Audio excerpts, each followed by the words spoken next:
Hey y'all, good morning from the Mississippi River. I am on a Louisiana road trip, and man, we getting after the catfish today, y'all. I am anchored down. There's a little point that comes off here behind me, and the current where I'm at is significantly less than what it is right out here to the right.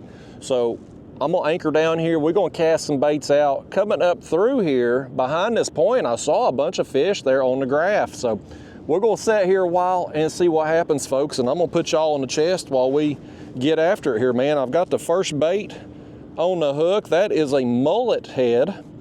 Mullet is a bait that's pretty easy to get down here in Louisiana, at least seems to be. I threw the net one time yesterday and got enough to fill a cooler up. Man, it was stacked. So that's what we're going with today. I'm gonna do a head and a chunk here to start. And we may actually, I got two more rods with me, we may actually throw those out as well and see. So I'm just using a basic Carolina rig. We got an egg sinker down to a 80-pound monofilament leader and then a 10-aught size circle hook. And the amount of sinker weight that you're gonna need out here is going to vary depending on how deep you're fishing and what kind of flow you're in. I had the sinkers on these. Boy, look at the scales on that mullet, man. Boy, that stuff right there is, they got a lot of scales. Daggone it. Okay, we're in business now. We got it on there. That right there is just a chunk of the mullet.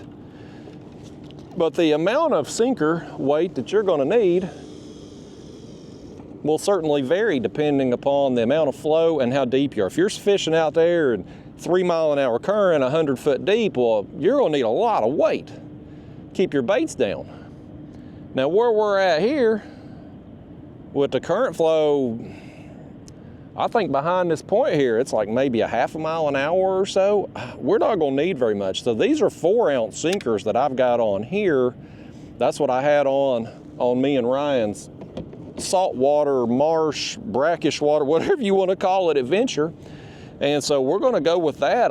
They seem to be doing, yeah, it's on bottom right there. So no issues with that here. Now, if we end up moving and get out in a little faster flow, we may have to adjust our sinker size. My other rods here behind me, they've got 8 ounces tied on that. So we'll see how it goes. I'm pretty content with maybe riding out a spot here for a while. I'm gonna bring you all with me today, unedited, raw and uncut. Y'all with me on this fishing adventure down here in Louisiana. And it has been an adventure thus far, folks, but we're gonna see what happens out here and try to figure out a plan. I've got a tournament actually tomorrow. So we're gonna try to figure out a plan today as far as what we need to do or what we don't need to do, if nothing else. So if today's a total bomb, and if you're seeing this, apparently it wasn't, because I would be posting no skunk video, but if today didn't turn out well for me, I would at least run through a few things to know what not to do tomorrow. So we'll see how it goes. I'm gonna put y'all on the chest here. Again, y'all get your sunglasses, put you some sunscreen on. We're gonna be staring right into that sun, me and you both. We'll put the rest of our mullet back there, clean off our cutting board. And I'm gonna sit here and tell you some stories about this Louisiana trip. We'll talk about Louisiana fishing. We'll talk about Cajun people. We're gonna talk about the boat traffic out here on the Mississippi River, because I was told this was a stupid idea to do this in a kayak. I was told that you're gonna get run over by barges and ships and these work boats and stuff. And my experience out here is obviously very limited. I got into town, I'm filming this on Friday. I got into town Tuesday afternoon, and me and Ryan fished together 2 or 3 hours. I didn't film anything. I just kind of wanted to get on the water, see the flow, see the conditions. Wednesday, the next day, we went down to south of here, and that would have been my last video there. Alligator gar, black drum, we got everything but catfish, but boy, we had a good time. Hold on, somebody's done calling me here. We got daggone spammers calling right off the bat. But we did that on Wednesday. Well, yesterday, Thursday, I thought, I'm gonna come back up here, upriver. I gotta get serious about getting ready for tournament. And I started looking around at spots to put in at. So if you notice, I'm in my pedal kayak. I don't have my motor, all my fancy gadgets with my other kayak. I've brought my pedal kayak on this trip. And I did that because of a strategy. It was a stupid strategy, but if you will, but it was strategic at the time of me making the decision, because down here on the Mississippi River, at least in the Louisiana part, it's the only part I've ever fished now, access is very, very limited. There's one boat ramp about a mile downstream from here, from where I'm at, and that's pretty much it, folks, as far as boat ramps goes. At least on this stretch of the river where our tournament's at, or where our tournament check-in, closest spot to there. So I got on Google Earth, and I was like, look at all the mullet jumping right there. There's bait all over this area, man. Them mullet are like shad down here, buddy, everywhere. But I got on Google Earth, and I start looking around, and I'm like, boy, I could launch there, I could launch there, there. I found 17 spots up and down the river here that on Google Earth looked like I could throw a kayak in, not with a ramp, but just kind of side of the road, drag it down to the riverbank type thing. Well, obviously my other kayak, it's so dang heavy with the motor, batteries, all that. Like, you ain't dragging that thing anywhere without giving yourself a hernia. So I brought my pedal kayak, because when you take the pedals out of this, take my cooler out, this thing's pretty light. I can drag it anywhere. And I thought, I'll put in at some of those other spots, and that will open up all these opportunities for me to fish places that the other guys in the tournament won't be able to get to, because they're all going to be limited to a boat ramp since they've got their kayaks with the motors, right? It seemed like a good strategy when I left the house. But yesterday, and I didn't even get on the water yesterday except to catch bait, because I kind of ranked my spots of where I wanted to go, where I wanted to try out. First one I go to, private property, no trespassing. Second one, private property, no trespassing. It's these businesses, these all up and down the river here. You've got these oil refineries and barge offloading stations and all this crap, right? Well, you'll see places on a map that look like a dirt area where vehicles can get down to the riverbank, and like, man, I could drop right in there. Well, you can, except for the fact that you got to go through sometimes security gates and sometimes just, you know, gates and whatnot, but they all got signs up. Bottom line, they all got signs up: private property, no trespassing. So I had them 17 spots marked. I hit all of them yesterday. You know how many I can actually use? One. One spot of all 17, I got access to one, and it's like, I don't know, half a mile upriver from the damn ramp. So it ain't really getting me extra access that I couldn't get otherwise using my motorized kayak. So I've made a terrible mistake bringing this kayak down here. It seemed like a good idea when I left the house. But now that I'm down here and realize I can't access any of the places that I wanted to, I'm like, boy, I messed up. So yesterday was just kind of a lost day for me, because it took so much time. I left the hotel before 6 yesterday. I thought if I get to that first place, you know, before sunrise, like, I can get out in the morning, I can have a full day. But you drive there, no go. You drive there, no go. And boy, 17 spots later, it's like, hell, my whole day's gone. But I did find a place that wasn't a place that I wanted to fish for catfish, but I was on my way to one of those places, and I saw another ramp, like in one of these, off the river, they got these like spillway tunnels or spillway.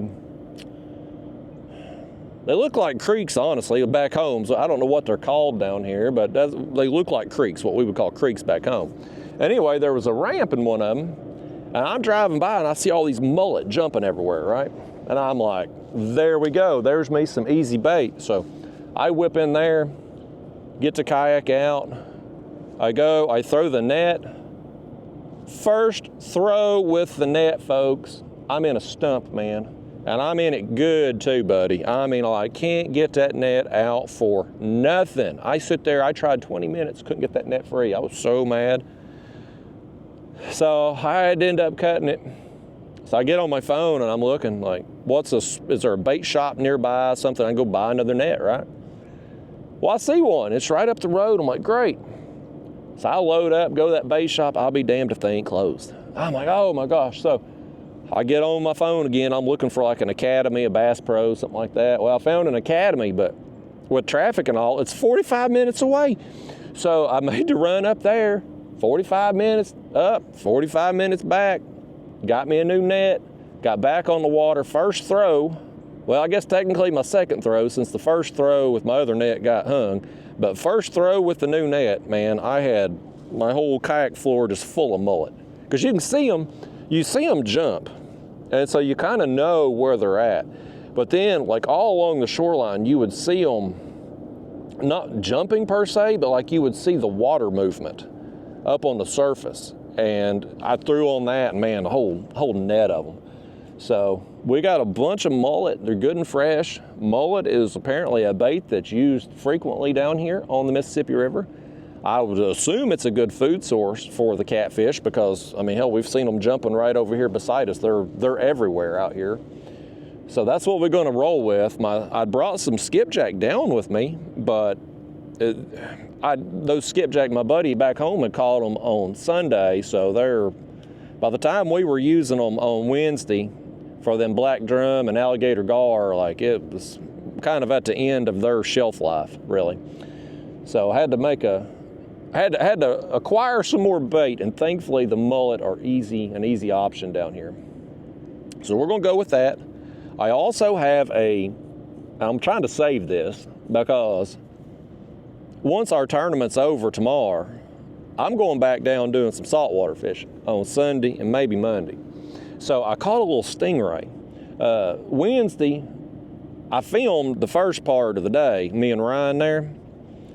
That should have been my last video. Well, him and I, we went and got some lunch at that little marina we was at there, and after we eat, we went back out. And I didn't film because my batteries were dead, but I caught a little stingray. I said, you know what, I'm gonna keep that damn thing. So he was small enough, I just cut my leader and stuck him in the cooler there, because I don't know how you handle, we got something right here.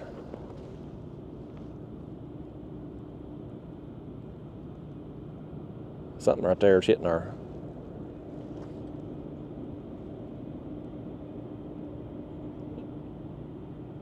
something must have been a dink tap right there or something. Looked like something was tugging on it a second. But anyway, I don't know how to handle no stingray. You see people catch them, use them for shark bait, but they always cut that tail off. I don't know how you're supposed to handle them really. So I got him up. He was a smaller one. And I had the leader around and put him in the cooler there and just cut my leader. And after he died, I got him back out and I cut the tail off and I cut some pieces of him, cut the wings off of him there. Now, I'm gonna take him down there and I go back down on Sunday and try them. Plus, my plan too is we got a bite right here.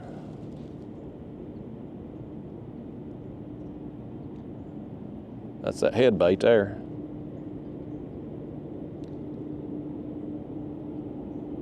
Yes, he got it. He's pulling a little bit. I see my rod tip still moving. Y'all tell that fish to go ahead and bite. I want you to catch one right here first thing. He's barely moving the rod tip. It's like kind of acts like what I would think of a flathead bite back home, but I don't know how many flatheads are caught down here. I'm sure they're in here, but I don't. Every time you see people holding up fish from the Mississippi River, it's always blues. I don't think he's got it. It may just be a small fish. Yeah, he let go. I think it's probably just dinks working us down there. But yeah, my plan is today, I'm filming this on Friday. It's the day before our tournament. So we have to do a board check before our tournaments where the tournament director takes our measuring boards for the tournament, measures them out, looks at them, makes sure there's not been altered, and then he puts a sticker on there that's unique to this tournament to verify that we're using the board that he's checked off on tournament day, right? So we do that in the night before. Well, before I go to that, I'm gonna go back over there to that other boat ramp and net me some more mullet. That way we'll have fresh bait for tomorrow on tournament day. Well, after the tournament tomorrow, I'm gonna do the same thing. I'm gonna run back over that ramp and get us a cooler full and take down there on Sunday. So that's my plan, folks. We'll see if it works out, but I'm more optimistic, honestly, about fishing where me and Ryan was at there on Wednesday for the drum and alligator gar than what I am for the catfish, because I just ain't got no time out here. I mean, Tuesday afternoon, we fished for 2 or 3 hours there before dark, but really, I can't explore out here. I can't access nowhere. And I don't want to go really too far beyond the ramp down there. There's a grain offloading area. Like they do these barges that are full of grains and stuff. They offload them. It's, I don't know, 2 or 3 miles downstream, downriver. I would love to go to that because you know damn good and well they offload them barges down there. Some of that stuff's hitting the water. Them cats are getting fed every day. But it's so far downriver, I don't want to have to come back up that, especially in the pedal kayak. Even if I was in the motorized kayak, just having the battery life to get down there, fish all day against the current, and then come back, like I don't know if I could do it. So that's a little frustrating. So I haven't got to explore very much out here. Now, me and Ryan, when we fished on Tuesday, we drifted. We were suspend drifting, and me and him both caught fish. And he had already been out there fishing because he got in the day before. He had already been fishing, and when I got in here, I pulled up to the ramp and I called him, and his rod went down. He had about a 50-pounder on. So I know we can catch some fish drifting. The question is, do we want to do that? And so I want to anchor fish out here today and just to get information, like, can we get some bites anchored, or do I need to be moving?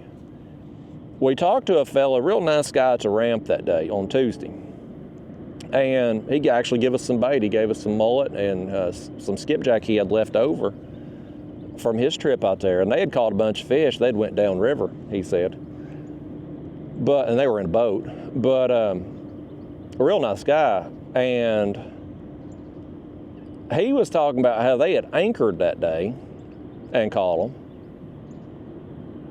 But people, I mean, you look at the boat tournament they had down here, that King Cat boat tournament 2 or 3 weeks ago, a month ago, whenever it was. Man, people were catching a bunch of fish, and they were doing it all different ways. Anchoring, suspending, bumping, like pretty much anything you wanted to do, you could find a bite to do it with. But I'm a little concerned with the stretch of river that I am limited to, as that rod gets hit again. The stretch of the river that I'm limited to, everybody in the tournament is going to be here. Oh, now this one's getting hit again. They're down there chewing us up, man. Everybody in the tournament is going to be at this ramp because there's nowhere else to put in. We have the option. We have that check-in location. Our tournament runs 7 to 3. Oh, he's got it. Oh, he's pulling some line now. He's pulling some line. Hooked up for y'all, fish number 1. That's a good sign. I saw a bunch of fish on the graph on the way up here. Like, they're there, I seen them. They may not be cats, but there was a bunch of fish stacked up on bottom. We'll see what happens here. Get this up here, take a look at him, get an idea of the quality. They don't feel too bad.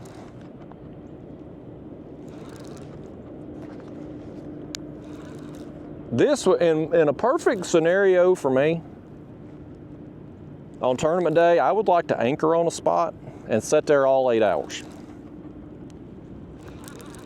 because we're gonna have so many people in one area because of the limited access. It's gonna be, if you're trying to drift, you're gonna be constantly working in and around people and stuff. So I would rather just anchor on a spot and keep lines in the full 8 hours. That's kind of what I'm thinking. But I need to check it out today and see, can we get bit on the anchor bite? Where's a good place to do it that's safe to do it? I can't be out there in the middle of the river, obviously, with the barge traffic. So this little point here creating a little bit of a current break, it looked good. And we'll see if it pans out. That's not a bad one. That's gonna need bigger than that to win a tournament, but how far into this trip are we here? 20 minutes in, we got a bite, so that's good.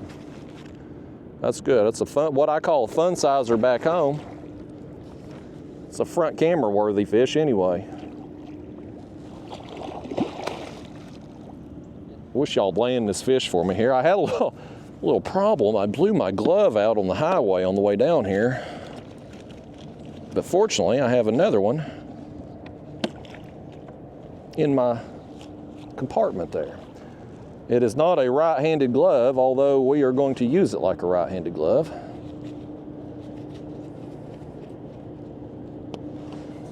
I had an extra one in here. I took a friend of mine fishing.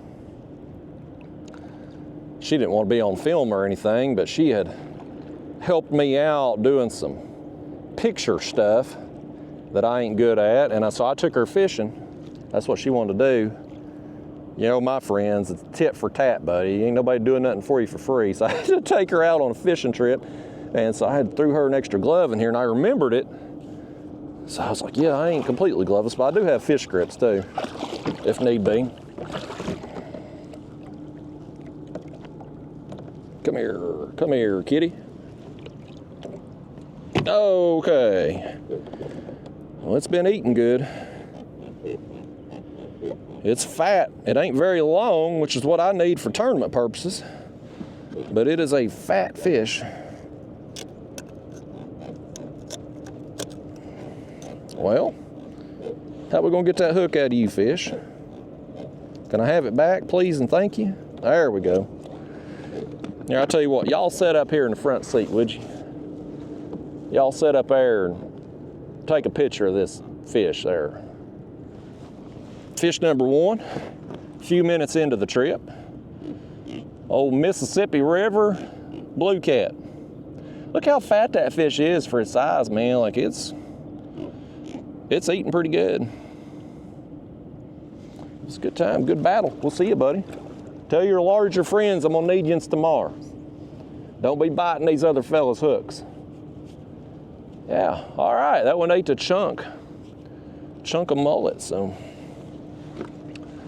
Get you all back here in the chest, buddy. Hey, I'm gonna fist pump the first one. That's a good sign we ain't getting skunked. You should know the fact this video apparently got posted means I didn't get skunked today. But y'all got information that I don't have when I'm out here actually filming in the moment, of course, so we just out here playing, man. We're rolling with it. Ryan and Kayak Mike, our tournament directors, they're fishing today, but they were going to go way upriver from here. That's the next boat ramp, and it's apparently, Ryan invited me, and it was like an hour and 6 minutes, I believe it was, as of the traffic there last night away from where I was staying. And I was like, I just think I want to come down here because our check-ins, I don't know, a mile or so downriver from here. And so fishing close to the check-in on tournament day will allow me the most time on the water. I can fish right up to quitting time. And so I was trying to say before that fish interrupted, I kind of want to anchor if possible, because the fact that there's no access And all these guys that I'm fishing against are going to have the big kayaks with the motors and everything. They're all going to be at that ramp, man, that our check-in's at, all of them. And we're not going to have a big turnout for this tournament. I don't know how many people is officially going to be here, but I would assume it's less than 10. But still, if you get 10 guys kayak fishing within say a mile or so area, and you're already limited because we're not going to be out there in the middle of the damn river channel with the barge and big boats and all that going by. So we're all going to be kind of either working the edges of the channel here. If you try drifting and you got 10 guys that you're having to work in and around, you're going to be reeling up your baits and going around people. And so you're going to have a lot of wasted time. You're going to have time that's just inefficient, that's just baits out of the water, just not giving you a chance to win. And if we can find a spot to anchor on, and this right here, honestly, it's kind of ideal for anchoring a kayak because you do have this lesser flow right here. And in this kayak here, I've mentioned before, I love fishing out of this kayak because it's not as wide as my other one. It's not quite as stable as my other one, so it makes it fun to catch fish out of. But you don't want to anchor this kayak in current, really, I don't want to anchor it over about a mile an hour. So that kind of limits me with that too. But if we could find a place to anchor for tournament day and just say, you know what, I'm going to ride or die with it and set on that spot for 8 hours, it would allow us to keep baits in the 100% of the time. And if somebody else is drifting down through here, well then, by God, they can work around us instead of us having to work around them. But I do know, based on Ryan and I drifting on Tuesday afternoon, we got a few fish. Now, I didn't catch anything. My biggest fish that day was probably the size of the one we just got there. So definitely not tournament winning fish. But I know we're going to get them if we move, if we drift. An interesting thing, Tuesday. So if I am drifting with the current and it's a faster flow, now back home, when I fish Tennessee River, the section that I fish anyway, usually if we have current flow, it's around a half a mile an hour, which is a perfect drifting speed. So I don't do anything in that situation except drift with the current. Well, sometimes if I'm fishing an area up there, maybe we got a little bit more flow than usual, or I'm on a different section of Tennessee River and you got faster flow. If I'm in like a mile and a half current, I can still drift, but I will slow myself down. And so that I'm still going with the current, but I'm just moving a little bit slower than it is. So my scent's getting out in front of me and my baits are still down there right off the bottom as we drift along. Well, me and Ryan both tried that out here because the current, once you get out from this little current break here where we're at, the flow picks back up. And it was a little over a mile an hour that day that we fished. And so we were slow. We started out kind of slowing ourselves down and letting our scent get out. But my two biggest fish that day, I was going with the flow, just not slowing myself down at all, right at a little over a mile an hour, drifting along, boom, rods go down. And here's another fun fact. My biggest fish that day came on the damn fly because I was suspended and I had the stinger fly rigs. It come on the damn fly. So I don't know. I'm encouraged that I showed up a new spot and immediately got bit. Never been here before Tuesday, never been to the state of Louisiana before Tuesday, but as soon as I got on the water, got bit. We're out here today trying a new spot. Boom, we got bit just a few minutes in. So I'm encouraged from that aspect of it. It's anytime you go somewhere and you're fishing somewhere new, there's always a fear that you're going to get skunked because, you don't know what you don't know. But I am encouraged by that, but we got to get something better for tournament day. It's going to take 3 big fish. The fellas in the boat tournament put up huge scores. Across the board in the boat tournament, they were putting up huge scores. I don't know if with our distance in the kayak tournament being so limited with the lack of access, I don't know that we're going to put up the scores that the guys in the boat tournament. Here's this rod getting beat again. Got tugged on again. But I don't know if we're going to get those kind of numbers.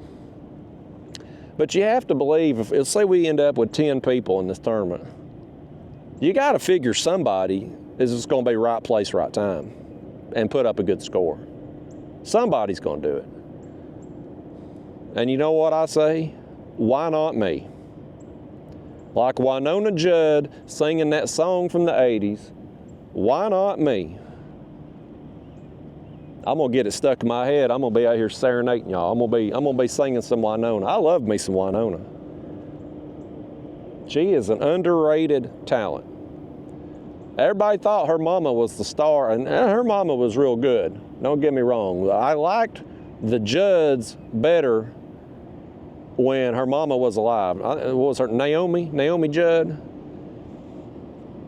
Naomi and Winona, the Judds together, was way better than Winona alone, for sure. But Winona still got it, man. I went and seen her in concert last winter.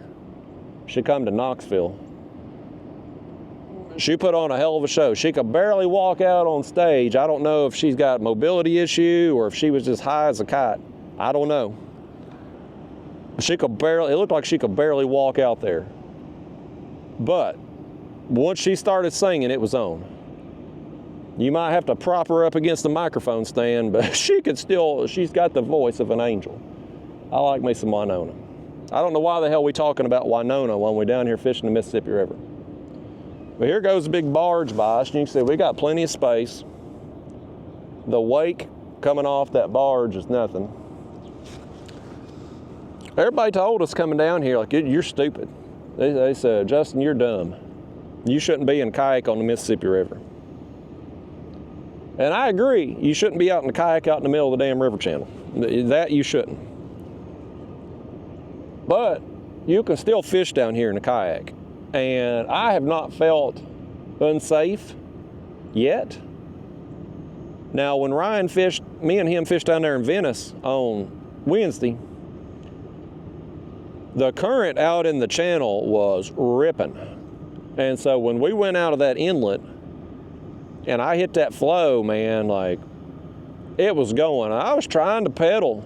I mean, I was hoofing it to make some progress upstream, and I was hoping that we got up there by them fish cleaning stations, maybe I could tuck in behind a dock and have a little current break. But I couldn't do it. The current was too fast, so I told Ryan, I said, I got to turn around and go back. He had his 24-volt motor, so he could manage it better than I could. But I said, I'm going to turn around and go back. And so when I turned, of course, the current, it's pushing me 3 miles an hour down through here, and the inlet, it ain't very wide right there. And with the way the flow was going, like, I knew I had one chance at this inlet, folks. Like it had potential to be disastrous because the current, the inlet's here, right? And it's wide, or it's narrow. And so the current's moving me this way. And so I've got to hit this inlet at an angle. Like, I got to be going full speed and time it right to go right into that edge before the current can take me over here. Because if I miss it, I'm going to get swept up against the bank and I'm probably going to roll the kayak. So, man, I'm hoofing it, buddy, and thankfully I timed it right. But I was going like 6.5 miles an hour, hoofing it full speed with the current and all to hit that angle and got back in there. But beyond that, like, I mean, it's been fine out here. Honestly, I feel I've been in more sketchy situations back home with the houseboat and wake boat traffic. Because back home, when Tennessee plays a home game, football home game, we got what's called the Vol Navy.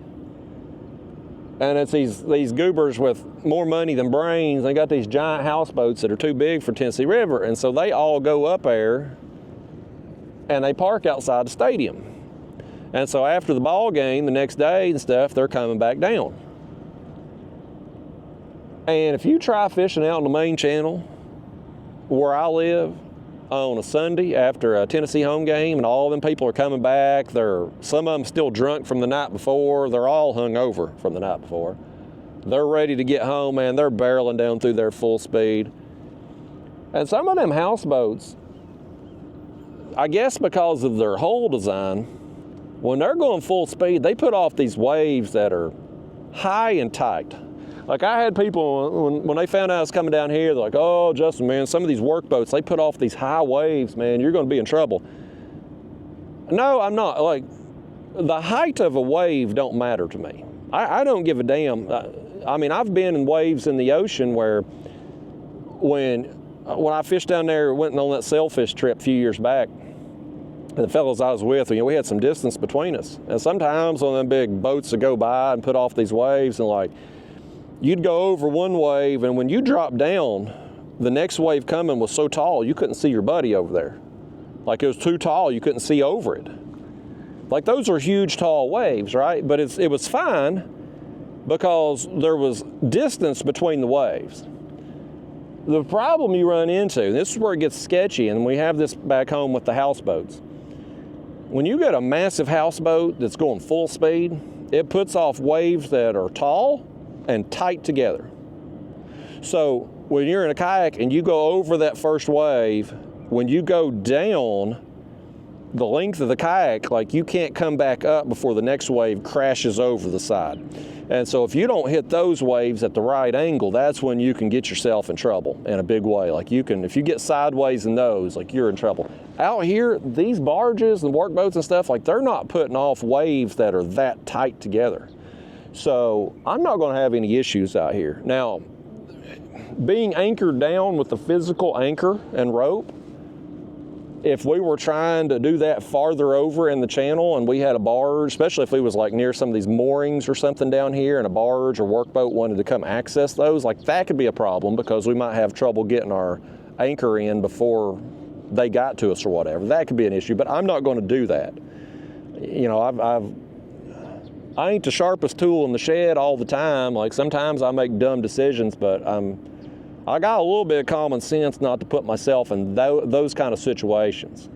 But a place like this, like, we're so close to the shore over here. I mean, we're 54 feet deep, but I mean, hell, I could throw a football over there and hit the shoreline. So I mean, we're fairly close to it, and the river here is real wide, so there's plenty of space for these boats to work around us and stuff. So I'm not concerned about this spot. If we anchor, and I may hit some more spots down through here today. I don't know if I will for video purposes. I kind of want to just sit here a little while and just see what goes on here. Give it some time, you know. Because this is an ideal spot. With me using an access that's not the boat ramp, I'm half a mile or more upriver from the boat ramp. So I'll launch and then I can come up here. I don't think a lot of the guys, even with the motors, are going to come this far up from the launch. So I could have this area to myself. And so I feel like it's got a lot of potential. So I really want to put some time into it this morning to just see. I mean, for tournament day tomorrow, I don't need 50 fish. I need 3. I need 3 bites in 8 hours. So if we could put some time into this today and maybe bust a quality fish at some point to give me some confidence to come back here, I mean, I'm willing to do it, man. But I think what I'll do, there's more mullet jumping right over here, but they come flying up completely out of the water. They got some height too, buddy. They can jump. But I think what I'll probably do is anchor here, give it a little time, and then drift my way back to the car. That way I can kind of compare in real time what's going to produce better, drifting or anchoring. Because when Ryan and I, we didn't fish long there Tuesday, but all we did was drift. Like, we didn't try anchoring at all. So this is just me working through the progressions, man. This is just me trying to get a game plan together, y'all, for better or worse. I don't have super high expectations for the tournament, I mean, I got a puncher's chance. Somebody, like I said, somebody's going to be right place, right time. They're going to get lucky. Anybody can win a tournament on any given day. Just like Buster Douglas beating Mike Tyson back in, when was it, 86, 88? I was a young kid. I remember it being a shocking thing when it happened, but it happened in my lifetime. But anybody can win. But I will admit, not having my motor and going against these guys that are going to be able to do things that I can't, I do feel a bit limited. I thought my winning strategy was going to be able to find some place that was loaded with fish that those guys couldn't get to. And undoubtedly, them 17 places I marked, probably, I mean, surely to goodness, one of them was the Willy Wonka's golden ticket. But you get down here and you can't access them. No trespassing. It's private property. Or it's barricaded off, or pick your reason, man. I saw it all yesterday. It was so frustrating. But I mean, I started before dawn. And by 2 o'clock, I'd hit everywhere. And I'm like, this sucks, man. Like, there's nowhere to put in. So this may be the catfishing mecca. But if you ain't got a boat, you're very limited. Probably if I ever come back down here, I would probably just skip out on the catfishing, honestly. Now, I've talked about this before, but like, I really don't like traveling for catfish. I live there in East Tennessee. We've got a pretty good fishery. And so I can catch catfish. I got access to big catfish within a short drive of home. It's hard for me to get motivated to drive 9 or 10 hours to go catch catfish. If I'm gonna drive that far, I'd rather go somewhere and fish for something that I don't have access to. So I'm way more excited to go fish on Sunday back down in the salt and get some more of them drum potentially, or Ryan got 3 alligator gar right beside me. I didn't catch a single one. But something like that, or some redfish, or maybe some sharks even, like, I'm way more excited for that because I don't have access to those things at home. So it's exciting. And so I would rather, if I come back down here again in the future, I'd rather just skip out on the catfishing and go do that, as this rod over here is getting a little love tap. He's about to take off with it.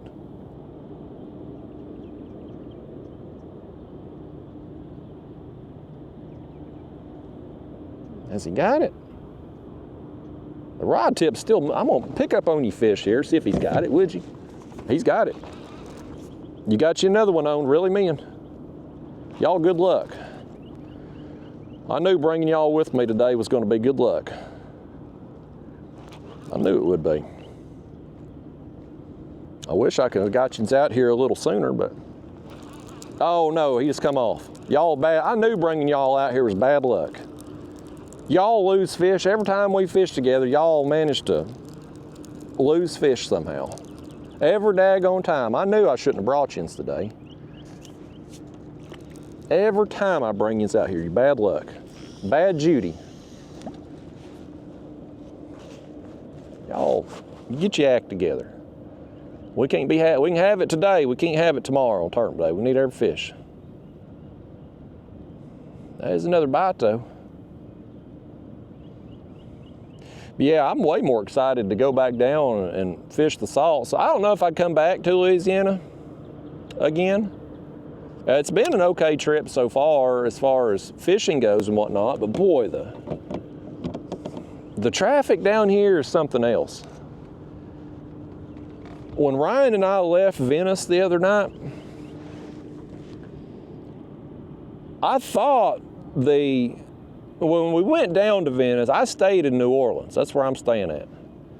And so you drive, it's like hour and 26 minutes, what my GPS said the night before. Well, it took almost 2 hours to get there because traffic, you go down, it's 2 lanes this side of the road, 2 lanes this side. There's this huge refinery down there. They must have 1 million employees, because we got behind that going down there, and man, it took forever. I mean, it's like rush hour traffic, bumper to bumper, just crawling through there as people turn in the various gates to the refinery. I mean, hell, they got cops out there directing traffic like a school zone all the way down through there. And when we come back, it was even worse. It took even longer to get back. And Ryan, he was behind me. He apparently, there's this bridge, we call them, not a toll bridge, drawbridge, where they open up or whatever. He got stuck there. They was working a barge, so he said he got stuck there like 30 minutes waiting on that thing. So he was even later getting back. And he had a farther drive than I did, because he's staying farther north than what I am. So it's a haul to get down there. And the roads in Louisiana, folks, I'm here to tell you, man, they're the worst I've ever seen. I've driven through a lot of states. The road construction here, the road design, it's awful. I mean, you don't try, if you drink something going down the road, it better be out of straw, or you're gonna be wearing it. Because, man, you're just bumping the whole time down through there. The roads are just awful. But I mean, once you get down out of this industrial area and you get down into like Venice and the marsh and all that, like, it's beautiful. Louisiana's beautiful country outside of the industrial part and the city part. Like, I'm staying in the hood in New Orleans, man. I assume it's the hood. It looks like the hood. They ain't nothing but dirty streets and dollar stores everywhere. But once you get out of that, it's pretty nice. But I mean, for me to get to my house down to Venice is 9.5, 10 hours. In 12 hours, I can be in the Florida Keys. Or 13, well, about 13 really. I can be in the Florida Keys. If you give me the two choice, if I got to make that long a drive either way, where would I rather go? I'm going to choose the Keys 10 out of 10 times. So I don't know if I'll ever make it back to Louisiana or not. So I should probably eat a crawdad while I'm here just in case. I've been talking about doing it, but I ain't seen nowhere to eat one at. Oh, something's after that chunk again. If that fish bites this time, I want y'all to do a better job hooking him, would you? Y'all really botched that last one. We'd have had 2 fish right now if you'd let me reel them in.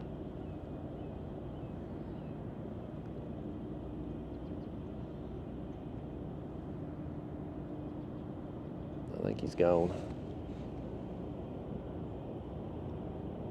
I'll tell you what I may do here in a second. With the current being so light and the fact I got 8 ounces tied on these other rods, we'll cast, why don't we just go ahead and do that? We'll cast these other 2 rods out and I'll stick them in the back rod holders here. We'll try it. We'll just put out some extra bait and see how it goes. These rigs, they'll be bottom fishing with the flies on, but the fly ain't gonna do nothing for us on bottom, but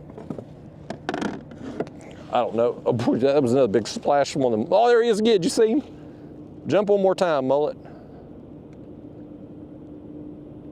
He said he don't take orders from me. Well, that fish may not take orders from me, but I got his kinfolk here in my cooler. And we're gonna cut them up, by gosh. That's what them mullet though, they look like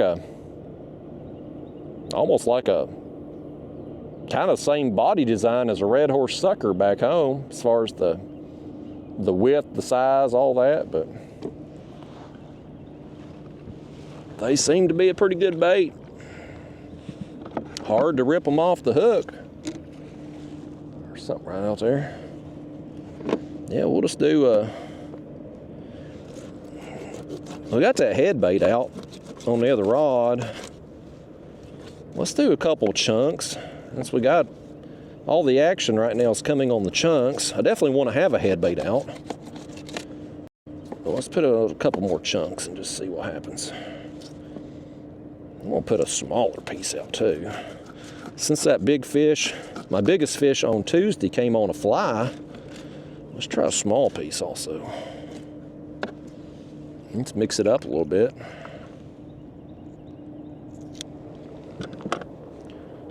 Put this back. We may switch out the head bait up there in a little bit. Put something fresh on. I got plenty, so y'all don't have to be conservative with bait today. I feel like we got enough. We can catch a bunch of fish with it and not run out, and I got easy access to get more this afternoon for the tournament tomorrow, so not concerned about trying to be conservative with bait at all.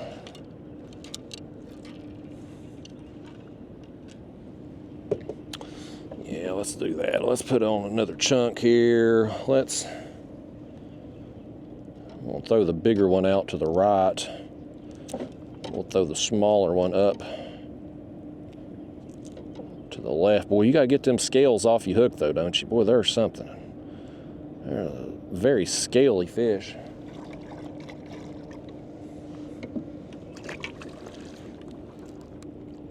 All right.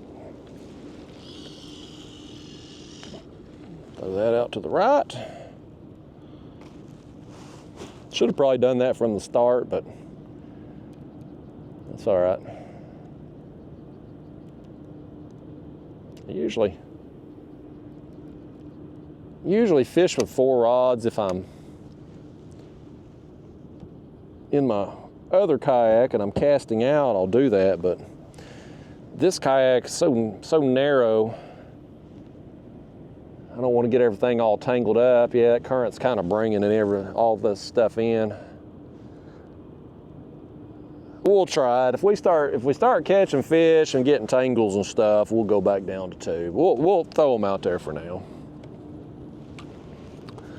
We'll try it for now. This wouldn't be a kayak catfish video without a tangle anyway. We definitely need us some tangles today. Need to make y'all feel at home, even though we're 9 hours from home. But yeah, this trip, I mean, it's been educational if nothing else.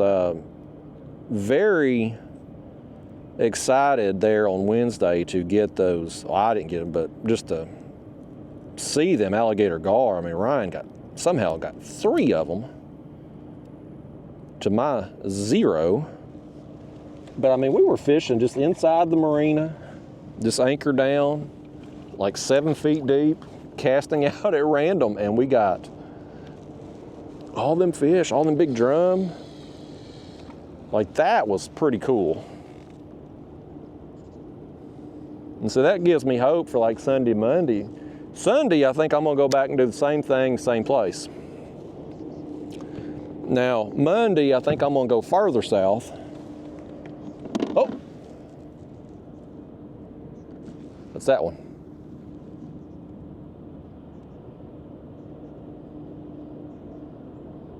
Boy, that back line, it's all up on our other rod right there. We're gonna have a mess, folks. We're gonna have a mess. It's okay. We'll roll with it. We will do it.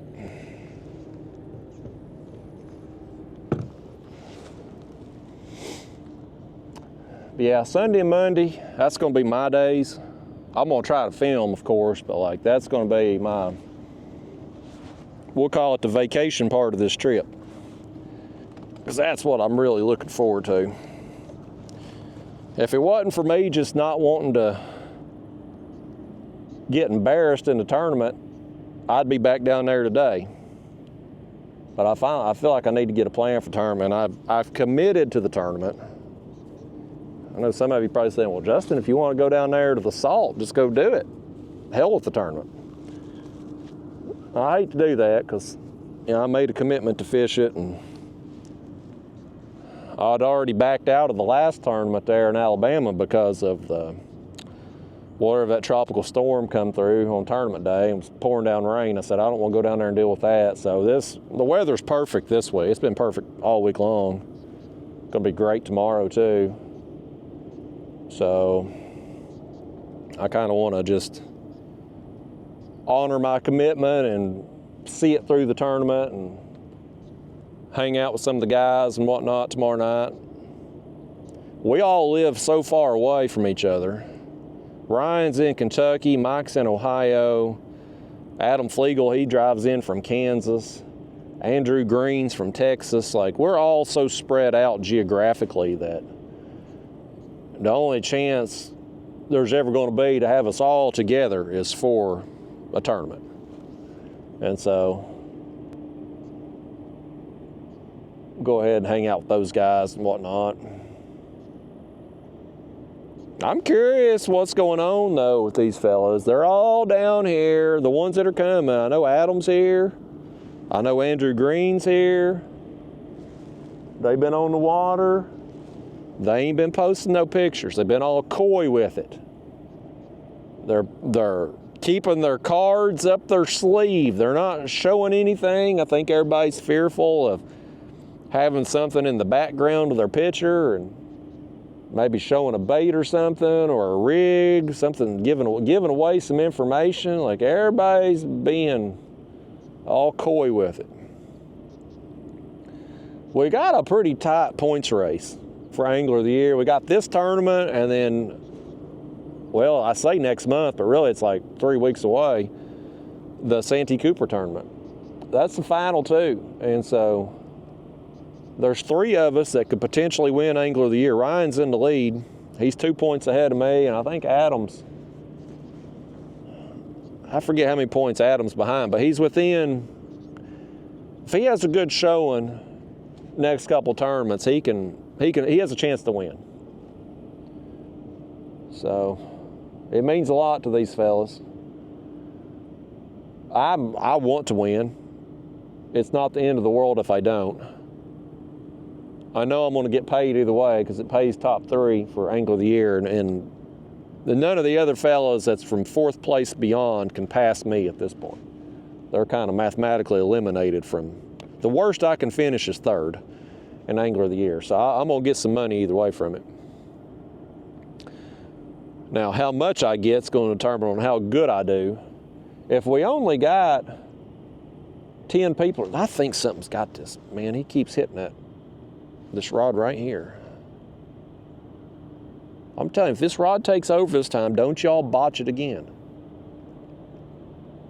I want to land some fish out here, not just hook them. I turn the camera over there, of course he's going to stop now. But I think our tournament, man, if we only get like 10 people or less, it's probably only going to pay 1 spot. That's probably going to be, or maybe 2nd place might get their money back. Entry fee money, so it's not going to be a big payout event either way. But I kind of look at these trips as, it's kind of, I mean, I do this YouTube stuff for a living, right? So it's kind of a business trip. It's, in a sense, it's kind of a work trip. It has to be. I have to get some content. But I kind of look at it as like a little mini vacation, kind of. Like a vacation too. So if I do good in the tournament, great. I'll gladly take that extra money. But if I don't, then I kind of look at it like, well, I'm getting some content for the work side of it, and I'm having fun at a new place that probably wouldn't be fishing otherwise. Because you know me, like I said, if I'm traveling, I'm gonna go fish for something I don't have access to at home. So the places that we fished for the tournament trail for catfish, like that was the only way I would have ever been there. It's for the tournament. That's the only reason. So it's good from that aspect because it gets me out different places. I think it makes me a better fisherman, having to adapt to stuff and figure out stuff on the fly. Back home, I talked about this on a recent video, but like when I'm fishing back home, I don't do a lot of midday adjustments. And when I leave my house, I kind of have a plan as far as what I'm going to do and where I'm going to do it. And if it works out, then we're going to catch fish. And if it don't, well, I'll try again somewhere else tomorrow. But when you're in a tournament, you can't do that. You kind of need to be flexible and be willing to adapt and do whatever you need to do. And so I find it best to go pre-fish a little bit so that you can kind of hopefully make those adjustments before tournament day and figure out, our back rod. I think something hit the back rod. We're getting hit with a little wake, but I think the back rod got hit.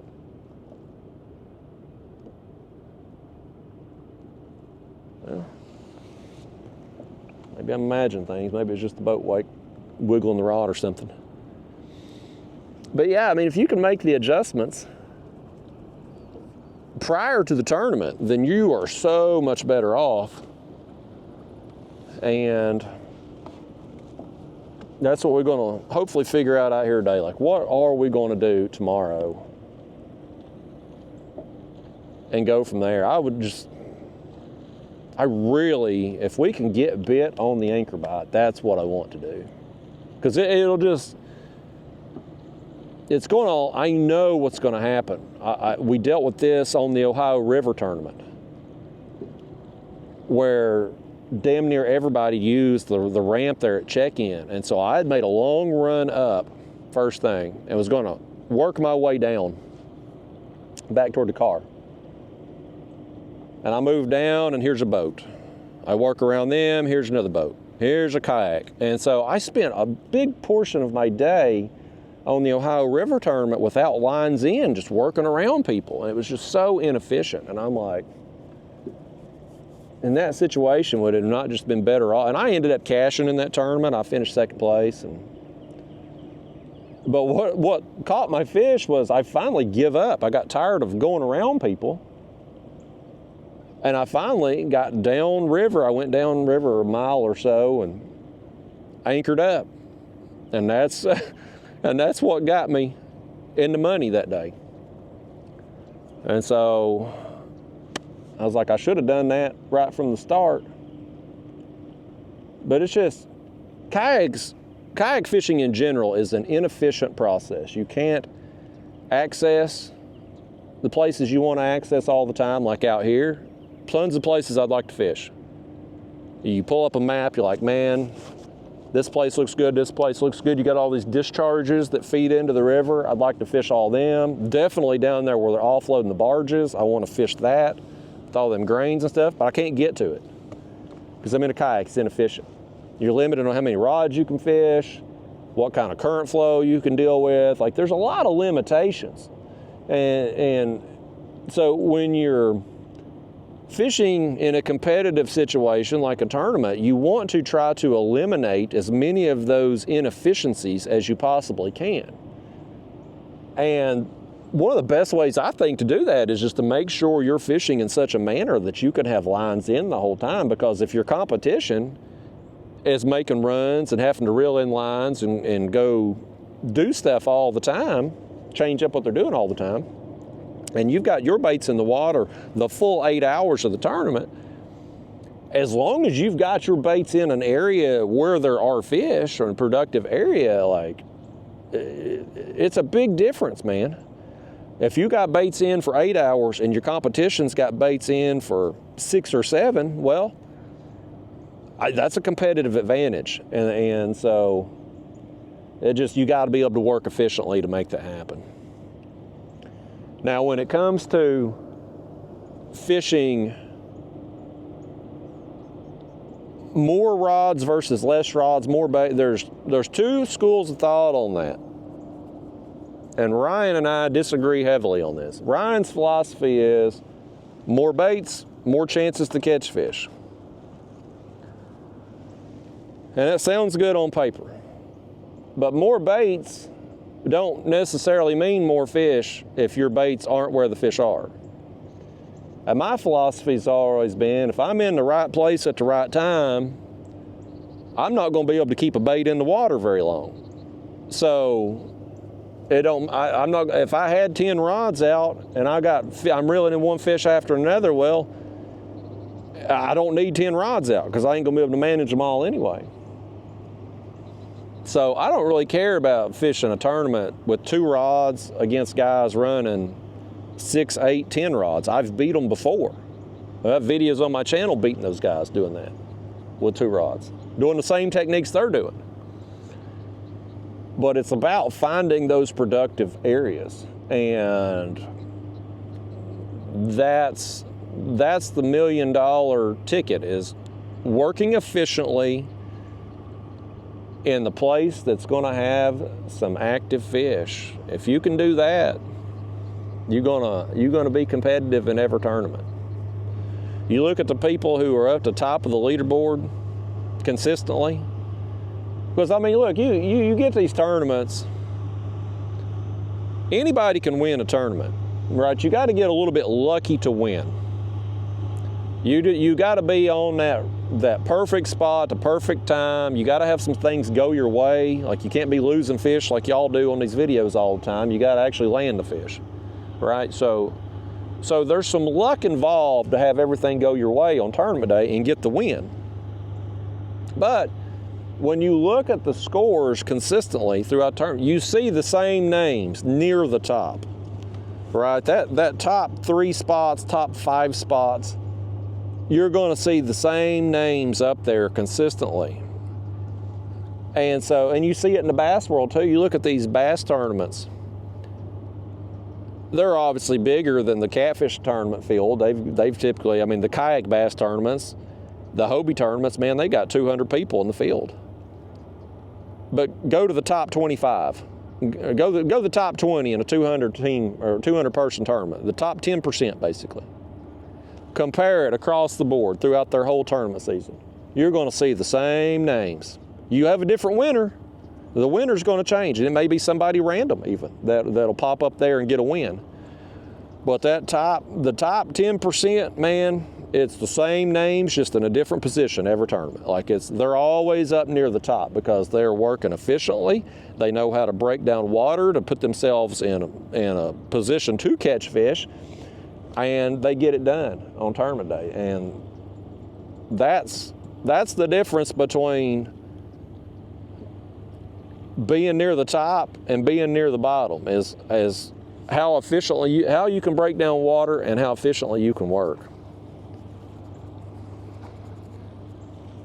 And I feel like, man, I've really doo-dooed the bed on my breaking down the water down here, because my map study, I think, was good prior to coming down, but if I can't access those spots and I'm limited to here, and these other guys are already in my head because I know everybody's putting in at this ramp down here, so I'm like, what can I do away from them that's going to kind of play into what I can do in this kayak, because I am more limited in this than what I am in my other. It's like, well, anchoring down on a spot like this for 8 hours and just riding and dying with it, man, like, that sounds pretty good as long as there's fish here. And so far, while I marked a bunch of fish here coming up, we're not getting, I mean, we got the one fish landed and that one other bite and a couple taps. Like, it's not really panning out so far. How long have we been at it now? Hour, a little over an hour. So let's give it another hour on this spot and see how it goes. If we get another fish landed, like, if I could average 1 fish an hour for the 8 hours, I don't even care about that as far as tournament goes. I need the quality. We need to see about quality here. But let's give it another hour here. See if these fish turn on. Then maybe we'll pull anchor, we'll drift. There's if you can see down there, there's like barge moorings there on the left. Just past that, there's a discharge that comes in. I'd kind of like to fish it too. So maybe we drift down to it, anchor there in that discharge, see what's up, and then drift away back down to the car. I think that's probably what I'm gonna do. I want I would really like to work this area up here today, because I just know down there near the boat ramp, we're just going to be covered up with kayaks tomorrow. So the farther, if we can use the fact I found that other place to dump a kayak in, about a half mile or so up from there, it just gives us a little bit more range.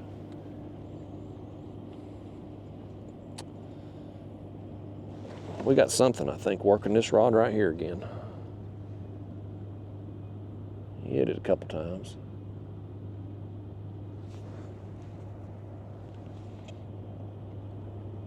Yeah. I'm gonna kick back and relax then, I guess, until the next one wants to play with us. I'm gonna put my feet up.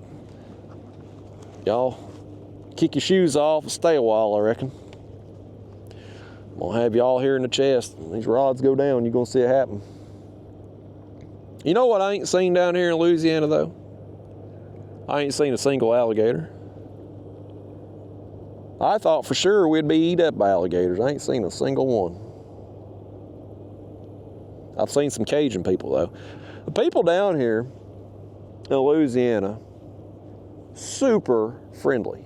All the ones I've met anyway, like talking at boat ramps. And yesterday I had this guy come up to me. I guess it was like a walking trail or something, but it had a little parking lot, and I went out and walked the walking trail, and I was looking because on the map there, it looked like there was like a clearing through the trees that you could get down to the water. And I thought, well, I'll put in there and drag my kayak down through that clearing, right? So I walked up there, and this guy was on the walking trail, and he was Cajun, folks. I mean, Cajun. Like,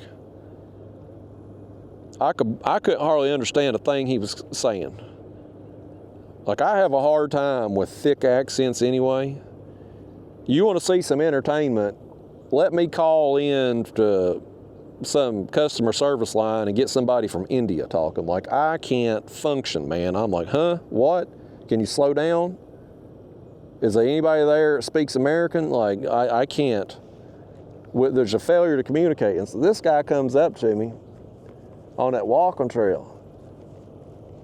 And boy, it was tough understanding him. But what I finally, after he told me about 3 times, or asked me about 3 times, what I finally figured out he was wanting to know was, is there an inboard in my Piru? I guess that's what they call kayaks down here, is Pirus. And an inboard, I guess, means like a motor, like an inboard motor in a boat. So I was trying to explain to him that it had pedals, but I don't know if he understood me any better than I understood him, because it was, I mean, the accent was thick, man. He was heavily Cajun. So the people down here, super friendly. I just can't understand a damn thing they're saying. Like, it's a different language.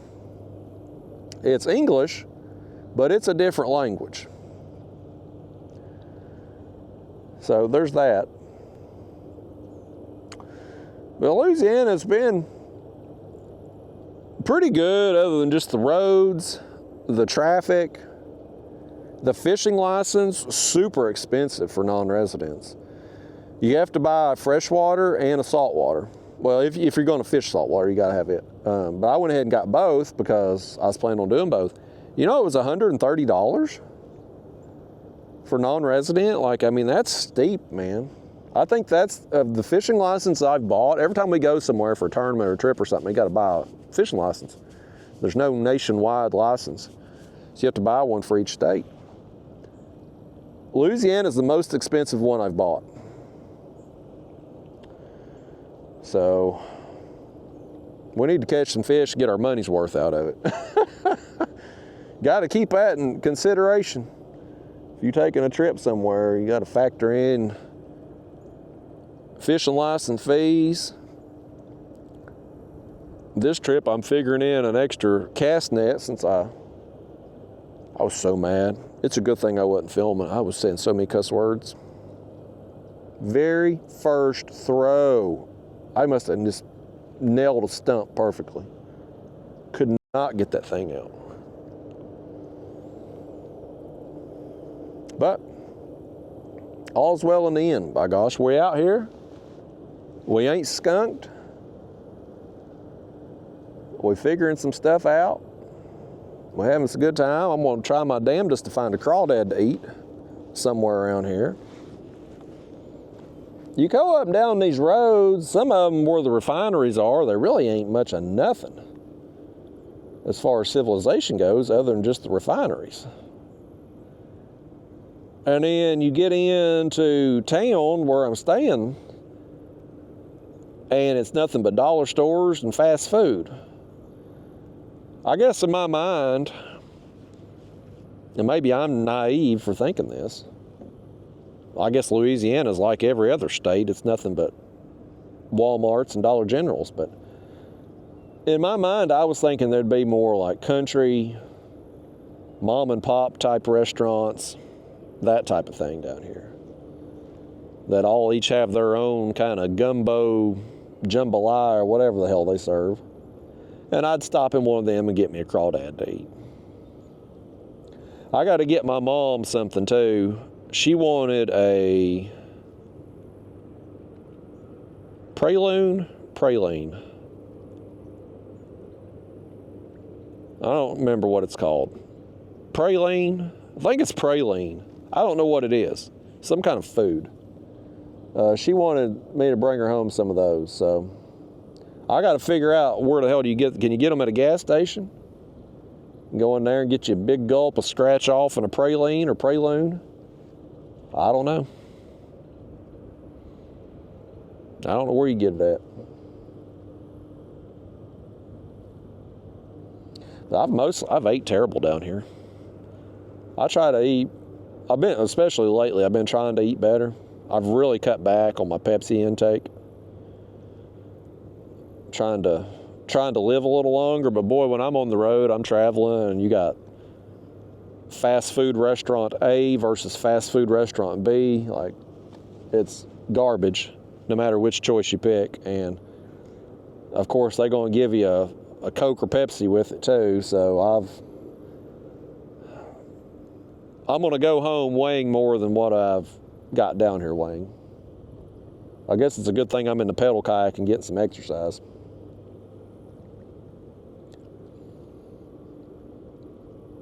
This kayak's been a little bit of a chore dragging through some areas. This place I launched at down here, it's got there's like a gravel area you drive down to, then you got some riprap rock, and then a mud bank to the river. And getting through that rock's been a little bit of a challenge. I didn't bring a cart with me, because in this kayak, it's kind of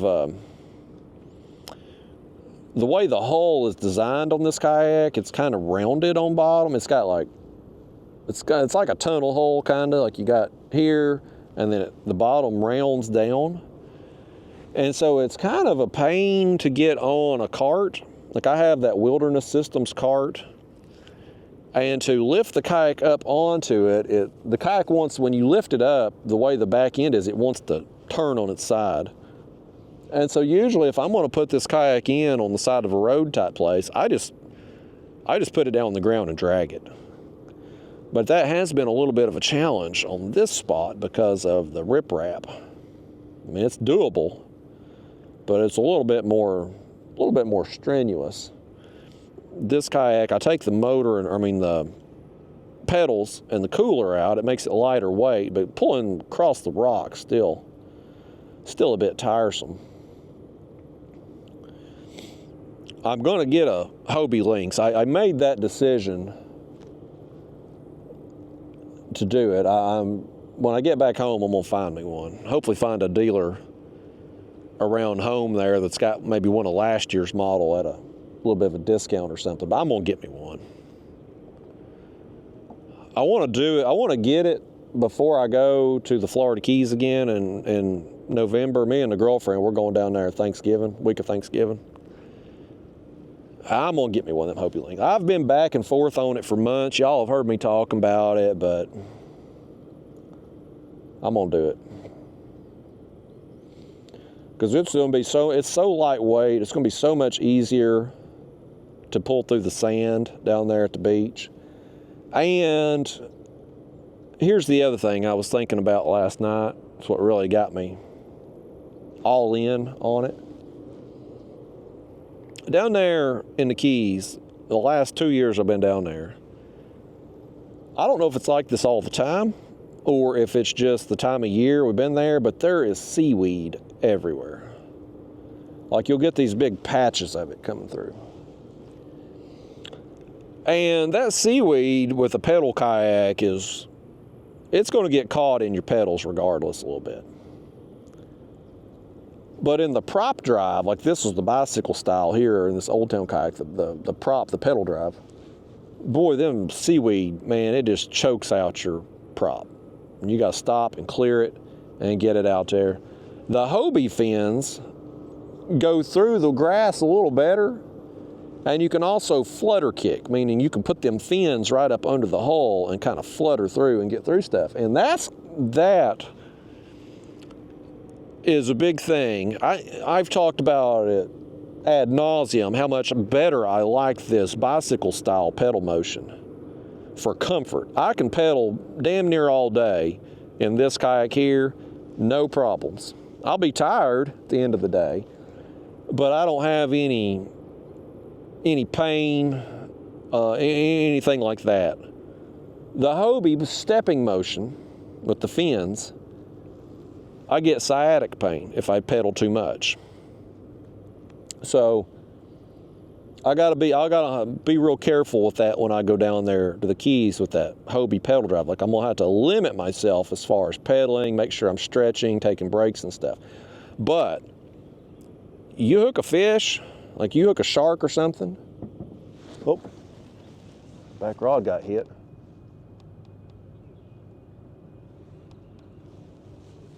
Back rod got hit and the line's slack too. Did he come at us?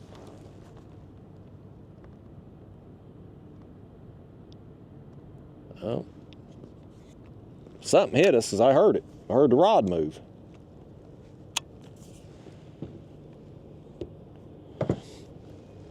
But I got line wrapped around my damn prop with a shark on before, because when your pedal drive here in this kayak, when it's down, it's down. Like, you can't do anything with it. I mean, you can pull it up this way, but you can't pedal at any different height. But with the Hobie, again, you can flip them, you can push the pedals all the way forward, and it puts them fins right up under the hull.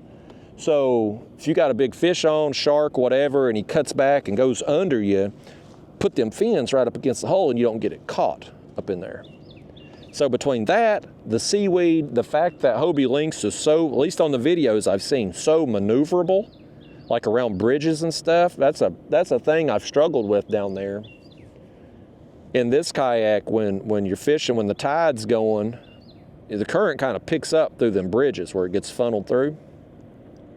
Sometimes I have a hard time getting this kayak to turn in a timely manner with the length of it and just the design of it. Like, this kayak's made for busting through the surf, but it's not made for like tight maneuvering. And that Hobie Lynx, I mean, it turns on a dime from the videos I've seen, and it's unsinkable, super lightweight, so getting it through the sand, much easier. Something about dragging through sand just makes everything feel heavier. I don't know if it's because you can't get solid footing, if it's the resistance of whatever you're dragging through it. Like, it just, man, it's tough. But that Lynx, man, it's so light. It's not very durable. It's kind of loud with the hull slap. You're going to take a lot of water over the bow in rough, choppy water. But I really want one. I've been back and forth for a while on it. And I got this beach trip coming up, and I know, man, I just know it's going to be so much better down there than what this will do. So I'm gonna pull the trigger. I'm gonna get me one when I get home, y'all. It's happening. It's happening. Y'all need to find me a spot down here to fish that's gonna have us about 3 80-pound catfish for tomorrow. That way I can win that tournament and put some of that money toward the new kayak. Because I'm already getting the other kayak too. See, this is why this is a bad decision on my part. Because I'm already getting the other kayak. I've already bought the motor and the battery for the next kayak, but it was supposed to come in. I was going to get it at Raccoon Creek up there in Ohio, but then the Hurricane Helene, I don't know what that hurricane was called. I've seen it, like, you know, and written on the news stories and videos and stuff, but I don't know how you pronounce it. But nevertheless, it come in. Bonafide's factory didn't get damaged, but they closed down because the roads around there and stuff, they delayed the shipments of those kayaks going out. And so I got to go check it out when I get back home. And I saw online yesterday, Hobie is teasing a new kayak. Oh, this rod right here. We got something giving us a tug here. Let's see if he'll hook up. He's just slowly pulling it away right there, man. He's got it. Grab it, folks. Don't you lose this one either now. Don't you dare lose this fish. I swear if you lose this one, I ain't bringing you with me again. I'm gonna find me some new fishing partners. Somebody that shows up on time. Somebody that'll unhook a fish for me and bring their own bait. And somebody that can land a daggone fish, because y'all lose way too many. We're gonna get this one though.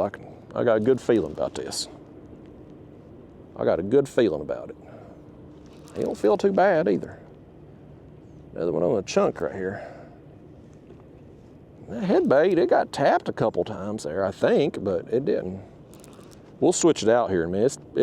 We need to switch that head bait out. We'll switch this one out and we'll put that other head on. Yeah, folks, getting us some action here on the anchor spot. Getting it done. Now you might say, well, Justin, it ain't very smart to be if you're gonna fish this on tournament, potentially, but why are you sticking fish the day before? Normally I would like to have something dialed in before the day of the tournament, but with yesterday, me getting knocked out because I couldn't find a place to fish and whatnot, we do need to stick some fish here just to see the potential of the spot. So ideally, we wouldn't be, but it just is what it is, man. And I think there's so many fish out here, like fish are gonna cycle through. I think we're gonna get fish working up through here throughout today. This is another pretty good fish right here. He's dark too. At least he looks that way with my sunglasses looking into the sun. We got a boat going by, a catfish boat. I'm gonna wait a second to bring this up. That's another fear tomorrow. You fish down here on the weekend. What kind of boat traffic do you have? As far as not like barge traffic, but like catfish boats. Are we going to get out to a spot and there'll be a boat sitting on it potentially? I don't know. Catfishing overall is not very popular down here, but I think the people that do fish out here on the Mississippi River, I think that's what they're going after. It's catfish. There he is, folks. That's a pretty good one.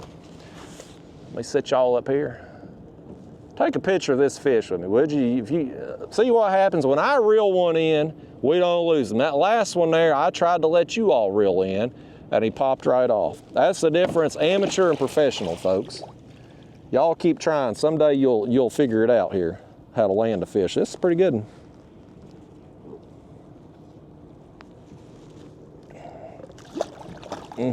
You're gonna be good. Come on in now. Come on in. All right, man. That's a better fish. Still very fat for the length, but that's a pretty good fish. Get this hook out of him here. There we go.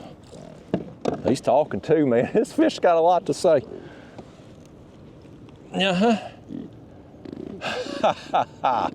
Girth on that thing, buddy. That's what she said.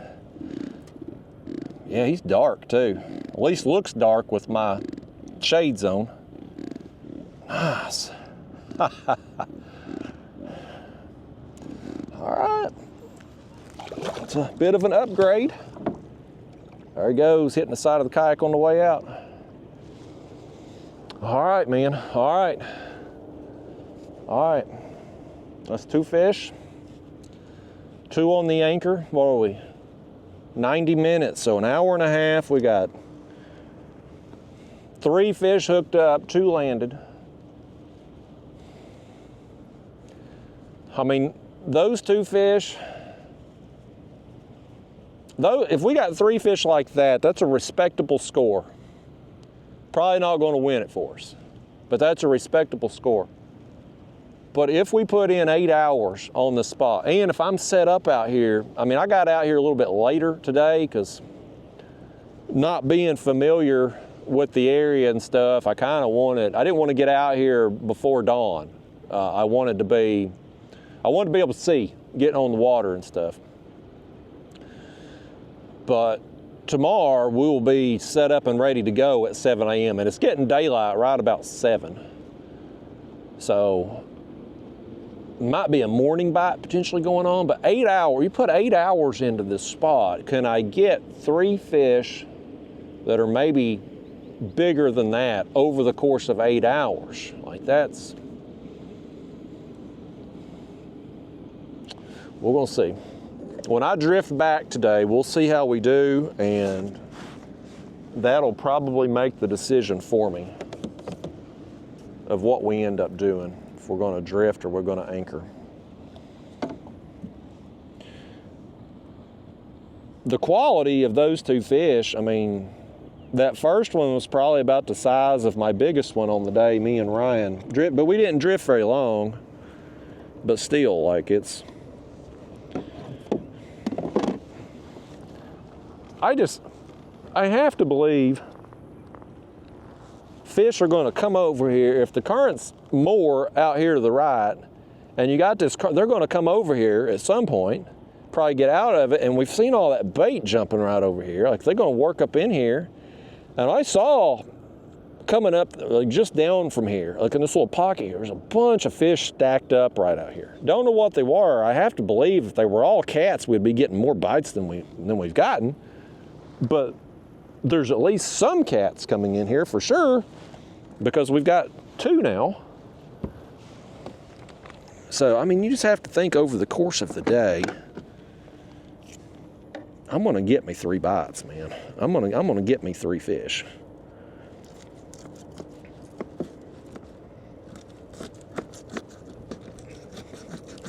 And what I'll do, tournament day, I will be a lot more, because assuming I get another cooler full of mullet today, and I'm making that assumption based on how easy it was to get them yesterday. But if I can get another cooler full, what I will do is be a lot more disciplined as far as how frequently I'm switching out my baits, because if I'm only fishing 2 rods, and I probably will just fish 2 tomorrow, I want to make sure that I am keeping my baits fresh on there. So I will probably be switching out every 30 minutes to an hour tomorrow, and just keep it going like that and keep fresh bait in there just all the time. All right, y'all, man, that's fish number 2. It ain't a lights out bite. Some of them guys in the boat tournament, they were on good bites. Like, I mean, they were catching, they go by weight obviously, but some of them are saying, man, they caught a couple 1,000 pounds in a few hours of fish, because it's just one fish after another. But we're not on that kind of bite, obviously. But in the boat tournament, they were fishing places we can't go. They can get out there in the middle of the river channel and work that deeper ledge and be able to get out of the way of the barges and stuff that we really can't do that. I don't feel comfortable with it anyway, especially with the pedals. If I had the motor, I might be more tempted, potentially. Probably not, but maybe, but because I know I could get out of the way quicker. Yeah, they've ate the innards out of that thing. Let's put us another one on here.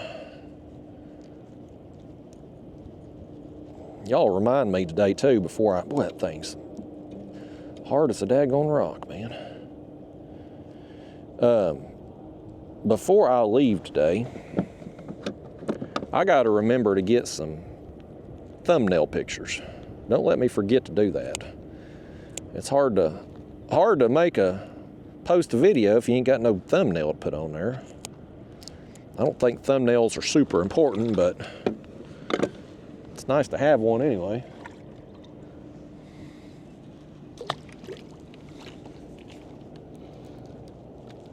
All right, let's cast that head back out.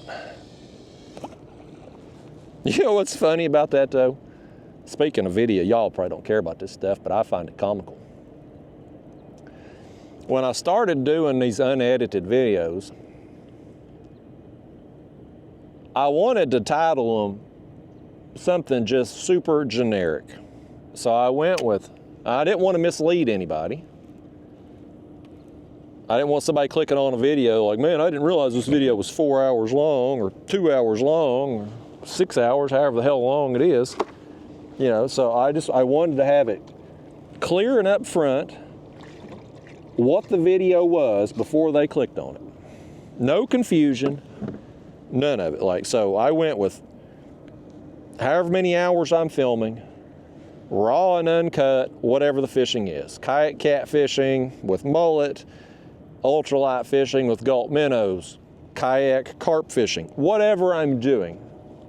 2 hours raw and uncut, like it's just generic as it gets. But I just, when I would title it, I put in like raw, capital letters, and then in small letters, and then uncut capital letters. I don't know why I did that, but I did it. That's how I done it, and that's just, I've done it for every one of these videos. Like just super generic as it gets. Like I tell people exactly what the video they're clicking on is before they click on it. Like there's no clickbait, there's no nothing. And my thumbnails, again, super generic. I hold up whatever bait I'm using. Like today, I'm gonna get some pictures of these mullet here. Me holding up a rod and some mullet before I leave today. Super generic and basic, right? And I did that because I'm tired of the YouTube game. Like I'm tired of just the nonsense on there, all the hyperbole, just the exaggeration, how fake the fishing community on YouTube has become. And I was also kind of tired of people, when I was playing that game and trying to come up with creative titles and thumbnails and stuff, people would steal them. They'd steal your titles. Well, I got that other YouTuber there, Catfish. These guys stolen numerous titles of mine that have done well. Like I'll post a video and it does good. A week later, he's using the same damn title, right? So I'm like, I'm gonna take away these people's ability to do that by just doing super generic titles, right? Well, my unedited videos are doing really well. Like apparently it's really struck a chord with people and y'all apparently like this. Not everybody. I get a bunch of complaints that they're like, 3 hours, who has time for that? Or 4 hours, however long. But my views are at all-time highs. So apparently there's enough people out there that like this kind of thing that it's just, it's the best my channel has ever done. Well, I guess these other YouTubers are seeing that. And they're so damn stupid, they apparently think it's happening because of my title and thumbnails, because they keep stealing it. I had one YouTuber stole it. People was messaging me, oh, this guy's stealing from me. He titled it exactly like mine, copied it, the capitalizing the raw and the uncut words, like copied it word for word. And his video, it got like the same number of views as what his other videos get. Didn't do any good because the title has nothing to do with it. And I had another idiot the other day. He was actually somebody I've talked to on YouTube before, somebody that he's given me money on my live streams and stuff. He's somebody I kind of thought was a YouTube friend. He tried to steal it, plagiarize it too. His wasn't raw and uncut, but he used the title. His title was like not 4 hours of raw and uncut catfishing. And I'm like, I see what you're doing there. You just trying to plagiarize it. And this guy, he ain't no good at YouTube. Like his channel, he's been doing it for years. He's never got any traction. And like, it's just, but it's like, really, you gonna, like, I thought we were friends and you openly trying to plagiarize me, which I don't care. I don't care about people. I expect like random YouTubers to do it, especially the other guy that hates my guts anyway. I hate him, he hates me, but like, I expect that. But this particular one was somebody I thought was a friend. And like, boy, the YouTube's cutthroat, man. They'll just try to plagiarize you to get an extra click. But the funny thing is, like, the title and thumbnail has nothing to do. There's two numbers that matter. That's why why I figured out these videos are doing so well compared to my other ones. And they're not going to replicate that with a title and thumbnail. Like I could title these videos anything, and as long as those two numbers are right, they're going to hit. And they can't replicate it. Like you can't make a, you know, I had another guy the other day I noticed that I've known through YouTube. He didn't steal the title, but he tried doing an unedited video and it flopped. Cause it was, you know, it was a long video, but just making a long video for the sake of a long video, like it just don't work like that. People have to watch. They have to watch a large percentage of it. My watch time is incredible on these things. Percentage watched. Like, I don't know why you all stick with me so long, but you do. And I know those guys, unless they're getting that same percentage of time watched, they can steal the damn title. They can copy the dumbass that done the not 4 hours or whatever. He tried to make his thumbnail look just like mine too. I guess trying to confuse people, get them to click on his video thinking they were clicking on mine or something. Hell, that's the only thing I can figure. But like that, unless people are actually watching the video, YouTube's not going to push it. And in fact, it's going to do the opposite. If a person makes a video, it's 3 or 4 hours long, and it don't get watched, like people are clicking off real early on in the video, YouTube's going to say, well, they're watching such a small percentage of this video, like it's no good. We're not going to push it. Like whatever length of video you make, whether it's 10 minutes, 20 minutes, an hour, 3 hours, 4 hours, 6 hours, like you gotta have a large percentage of the video watched for YouTube to push it out to the masses and grow your audience and stuff. And so just stealing a title and thumbnail, buddy, it used to work. Like there was a time a few years ago, like that other YouTuber that stole from me, he done that to another guy a few years ago that had a viral video. He copied his title word for word. He tried to replicate his thumbnail. He mocked the guy in the video and it popped for him. It popped, he went viral too. But that kind of thing, it don't work like that anymore. At least it don't seem to.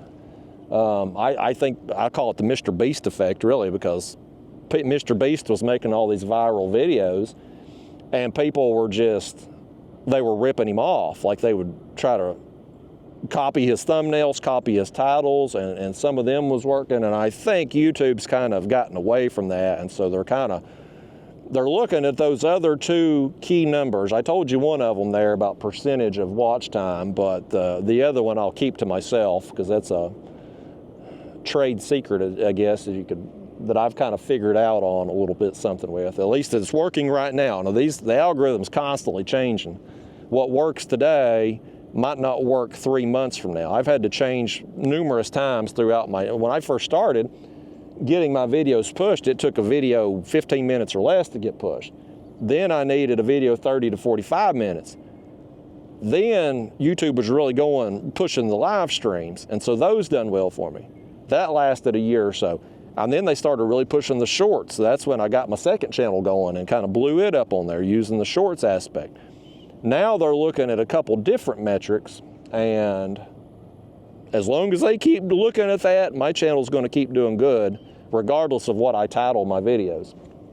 When that changes, when the algorithm changes, I will have to adapt and try to work whatever it is they're pushing. That's the difference between people who succeed for a long time on YouTube and these hacks that just try to plagiarize other people. Like, you can only put so many titties in your videos and copy other people's thumbnails and titles and stuff. Like, you can only shortcut yourself so far in life.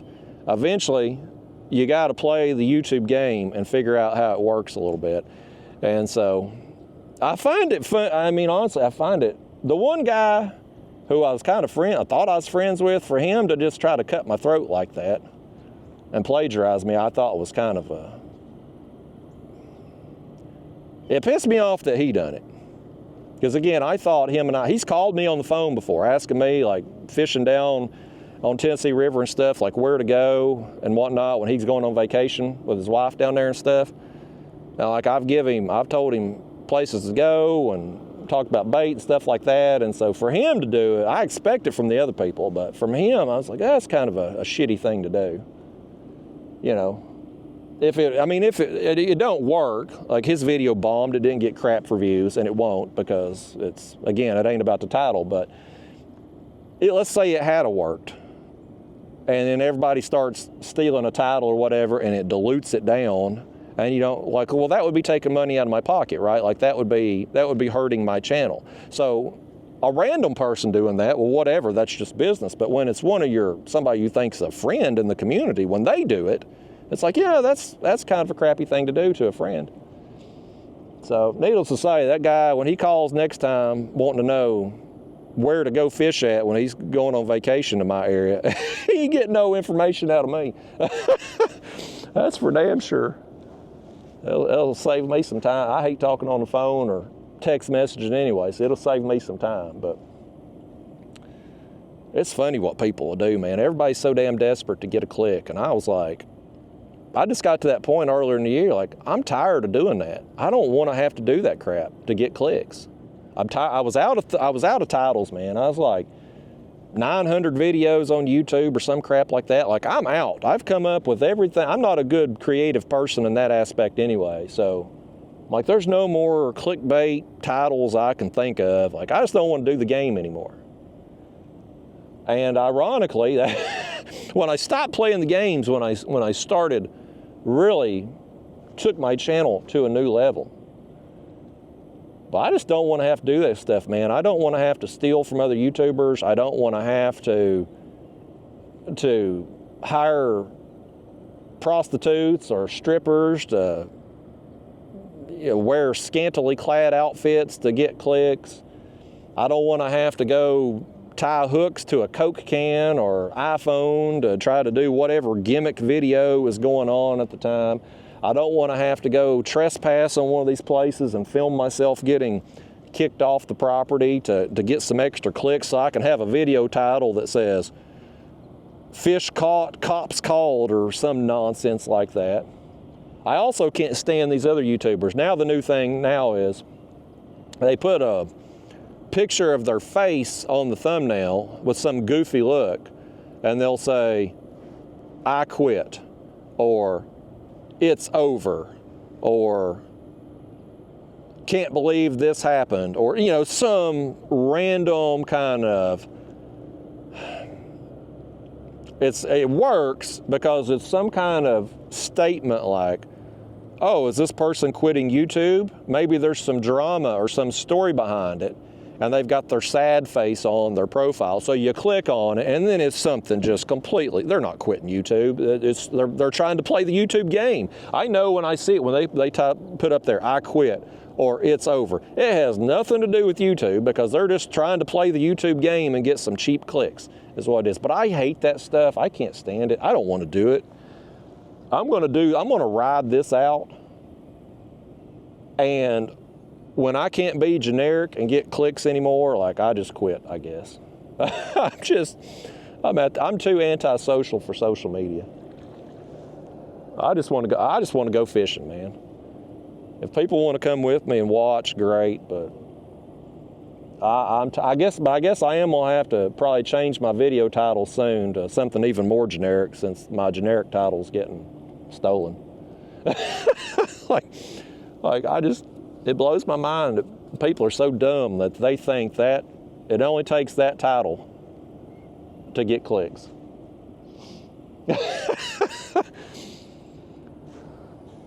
It's funny though. All you can do is laugh at it. That's all you can do. I was pissed off at the one guy because, again, I thought he was a friend, and if a friend tries to cut your throat or something, that's one thing. But when random other YouTubers, when I see it, I look, and I'll follow up a few days later too and be like, yep, bombed. I knew it would. Yep. So, yeah. Anyway, y'all don't care about that. Just something I found a little bit amusing, comical. We got to talk about some crap out here.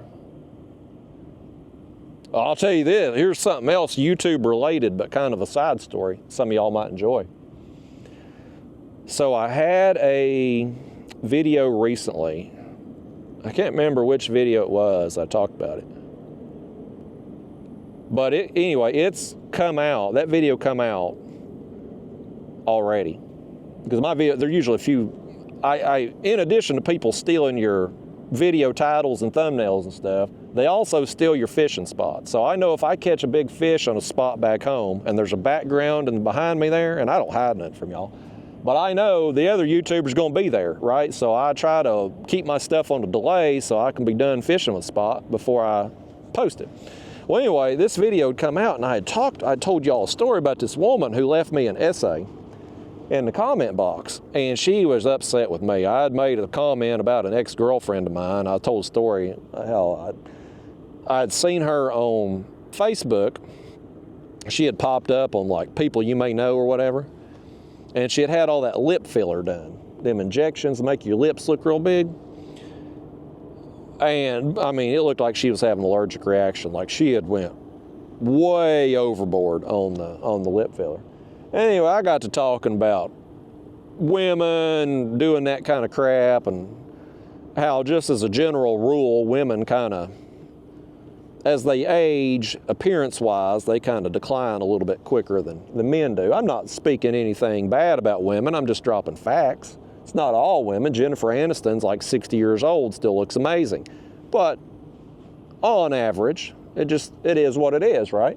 Well, this woman took offense, man. And let me get my phone out here. I think I still got it saved here. I had screenshotted it and read it on video because we was gonna find her man. Well, the follow-up to that story, somebody commented, and he thinks he knows who the woman is. So let me read y'all the original comment in case you're new to my channel here, if I can find it. And then I'm gonna read you the follow-up. We're gonna find this damn woman. She posted anonymously under a screen name, but we're gonna figure out who she is. I'm gonna have some fun with this. Okay, here it is.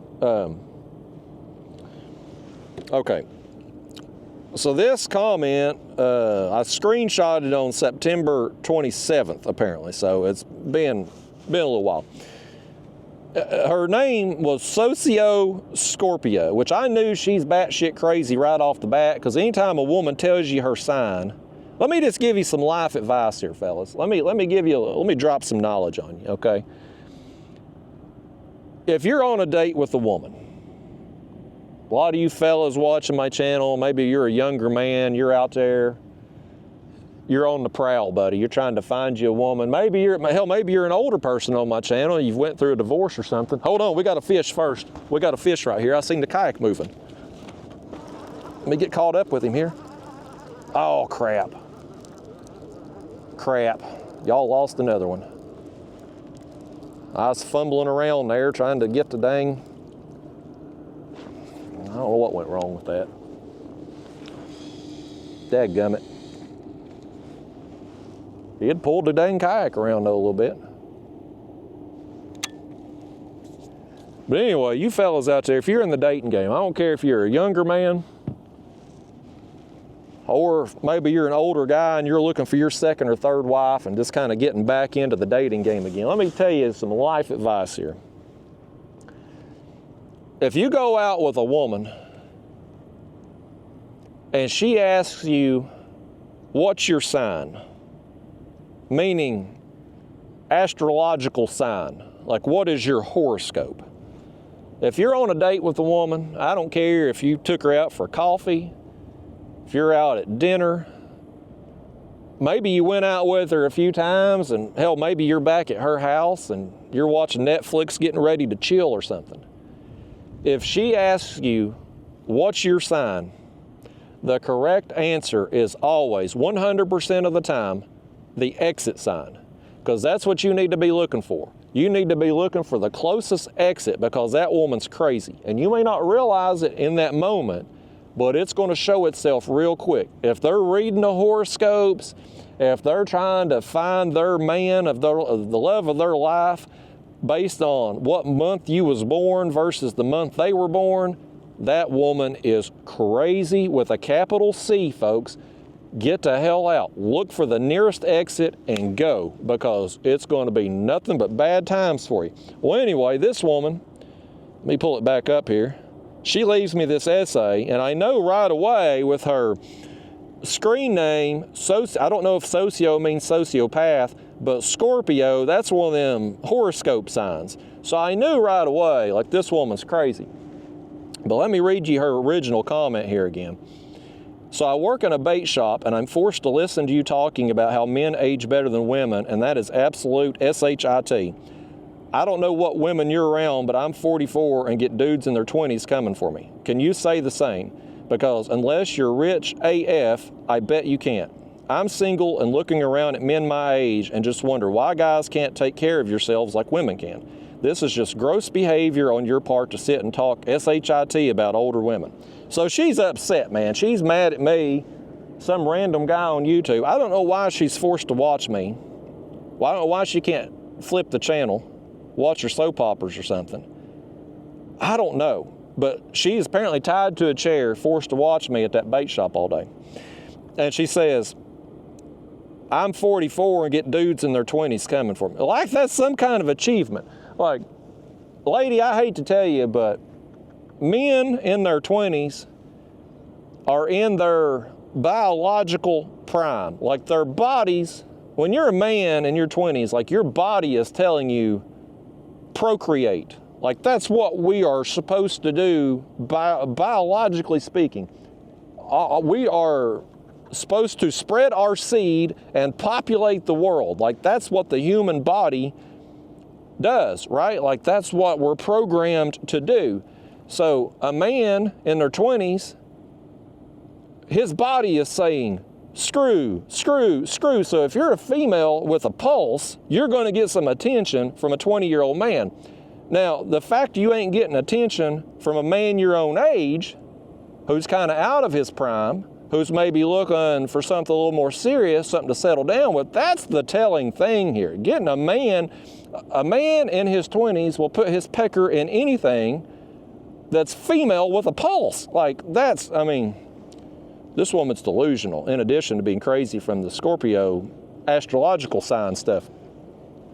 So anyway, she leaves this, and I thought it was funny, so I talked about it on a video. Well, hold on, we had a follow-up. A viewer commented, let me scroll down here, hold on a second. I got a lot of pictures on here, bear with me. Okay, here we go. So this dude commented, he thinks he knows who she is. Shout out Jay Jingles, T1I here, left this comment.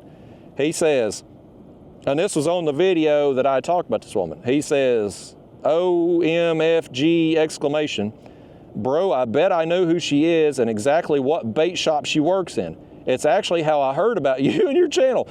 They was listening while I was there, but she specifically said, quote, he's a pompous asshole, end quote, but Dad likes watching him. Man, maybe not, but what's the damn odds? I'm saying 75% it's her. Dad owns the bait shop. Nobody chasing her looking 50 years old. And then he commented under that, her daddy's name's Howard out of Ohio. They're eating the cats and dogs, LOL, is a hint if I'm right. I think that means like whatever that news thing was, there was some town in Ohio that the news was claiming people were eating, the illegals were eating cats and dogs or something. So it must be in that area. So any of y'all up there we may have tracked down this woman who posted anonymously on my account ripping me because she's upset with me about my girlfriend's lip filler or whatever. I think we're going to track her down, man. The private eyes, private detectives out there, they're on to this woman. So Jay Jingles here, this is the best thing ever. He says, here, it's actually how I heard about you and your channel. This woman's bashing me up there and getting me new viewers. Folks, that's why I've said it so many times before. I don't know why I'm turning the camera around here. I've said it so many times before. When these people, when I get somebody just going off on me in my comment box, I always block them. Not because I give a damn about them commenting on my comment box, but here's what it does. If they can't comment on my channel and blast me there, they will go to other YouTube channels and blast me in their comment box, which then is like free advertisement because other people see those videos and they're like, well, who the hell is this person this guy's talking about? Let me click on there and see what kind of jerk this guy is. And then they watch. I've had people comment before and say, I saw people blasting you in this other channel's comment box, and I just come on here to see what they were talking about and love your channel, man. New subscriber, it's free advertisement. So I block them all because that just pisses them off even more when they can't light me up in my own comment box. So then they start going to social media and other YouTube channels and stuff. And so here's another one. This guy overheard her in a damn bait shop. We think we found her, folks. We think we found her.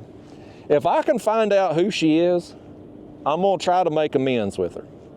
I was gonna try to find her a man there in the last video because 90% of my audience is men.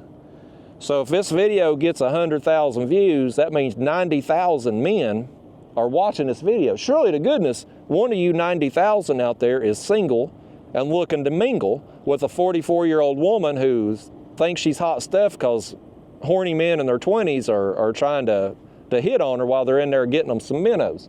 But nevertheless, I thought we might find her a man. I don't know if we can or not, but I'm gonna try to make amends with her. If I can figure out who she is, I'll at least send her an autographed hat or something. I'll do that.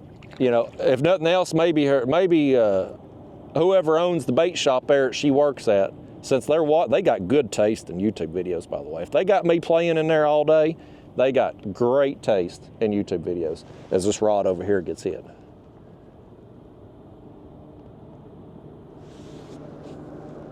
Oh, now the back one over here is getting hit.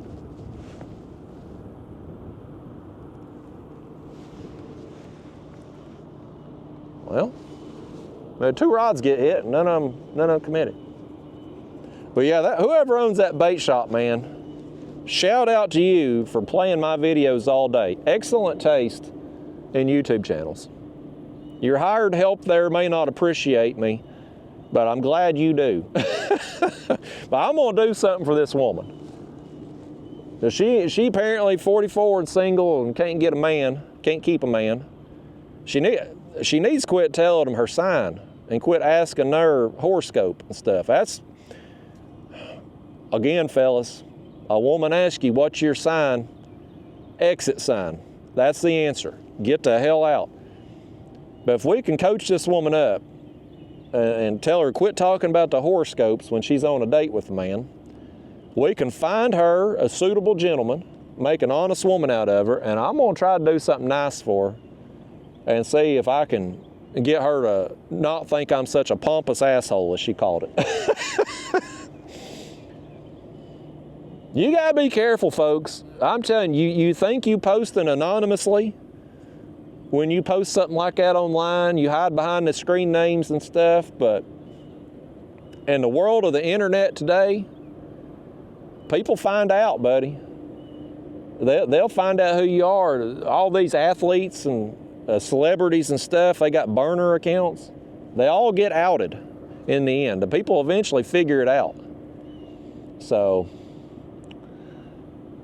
we may have solved, Jay Jingles may have solved the case on this one. Or, if he didn't, he just got that bait shop in Ohio a lot of extra attention, a lot of extra business, because people's going to be going in there now to take a look at this woman that works there, and while they're there, they're probably going to buy some minnows or some hooks or some lures or something. So I hope they give me a commission check from it. I'm about to drive some sales. I shouldn't have this much fun doing this stuff, folks, but what can you do? There's two philosophies with the YouTube comment box. There's Joe Rogan's philosophy, who I wish I could emulate. His philosophy is post and ghost, meaning you post your video, or in Joe Rogan's case, his podcast, and you don't look at the comment box at all. Whatever happens, happens in there. I'm not that disciplined. If I have a comment box that's active, I don't on my second channel. I don't want to fool with it. It's a damn septic tank as it is. I don't want to deal with it on the second channel. But on my main channel, I do. If it's there, I'm going to look at it. So when somebody leaves something nasty, you got to limit yourself to it, because it does. Some of it's just funny, but some of it's just like it hits you at the wrong time, or they're just so nasty, or they're threatening you and stuff like that. Like you never know with people. I mean, some people are just truly crazy. Like the people that come to my house and drop stuff off in the mailbox. Like that's crazy. Like that's legitimately crazy. And when it's like it was nice. Like that last letter I got in the mail that had been dropped off in my mailbox. Like it didn't go through the postal service with a stamp, address, and all that. It's just my name on the envelope. Like it was a nice letter. The person liked me. They liked my channel. But the fact they had looked me up online, figured out my address, came to my house. Oh, fish. All right, y'all, let's see if you can do better on this, and I'm gonna let y'all reel this one in. Y'all see if you can redeem yourself here and actually land one. I don't think. Are you kidding me? It was your turn. I was gonna let you reel in another one, and look what you done. You done lost it. You're done for the day. Y'all sit here and take notes while I reel in fish from now on. Y'all done botched another one. We'll go ahead and switch this bait out while we got it up here. How do you all keep doing that? Every time I let y'all reel one in, you mess it up. I can't believe that. I don't know why I'm surprised by it. I don't know. Y'all have found a way to lose I don't know how many fish throughout these trips that we've been on. Y'all have lost your privileges the rest of the day, though. I'm reeling in the rest of them. I don't think that one was very big anyway, but by gosh, it was another bite.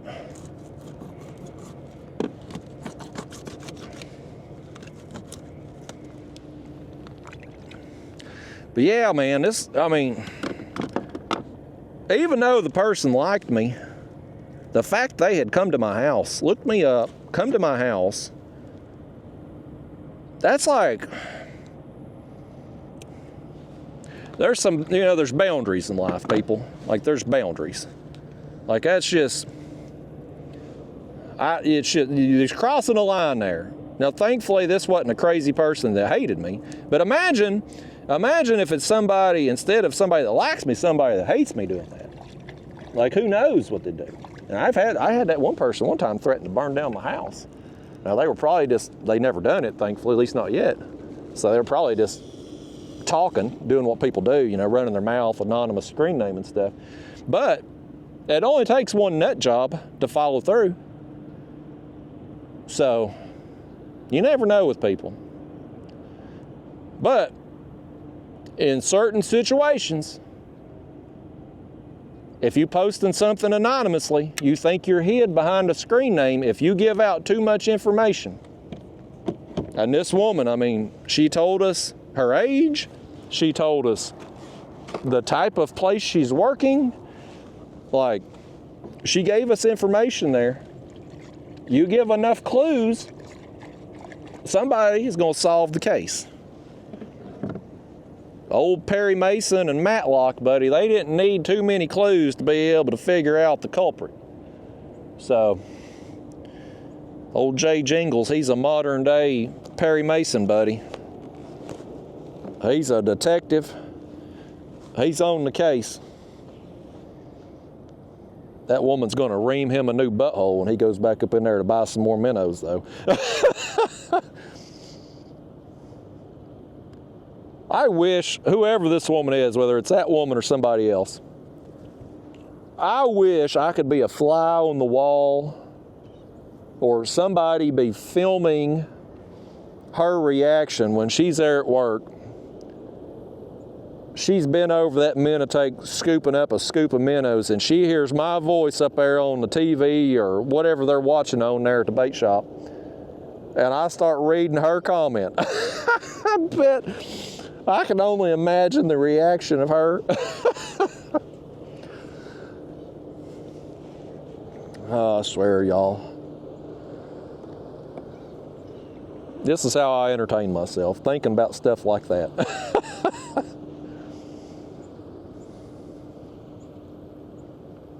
I wish there was some verification thing, like, I wish people couldn't post, you know, I'm torn on this. We need privacy. We don't want the government knowing everything we're doing. But at the same time, too, I feel like when you post something, you ought to have to put your name on it. Like, who are you? You got something to say to somebody, put your name on it. You know what I mean? Like, it's not, I'm not wanting, it's a slippery slope with that, because I don't want the government, they already track our every move. But I think you know where I'm getting with that at. Like, if you force something like that, like registered accounts and all that for social media, then it's just, it gives them too much power, too much control. But the fact that people are able to do everything anonymously, they can create a screen name with their astrological sign and say whatever the hell they want. Like, there needs to be some accountability from that aspect too.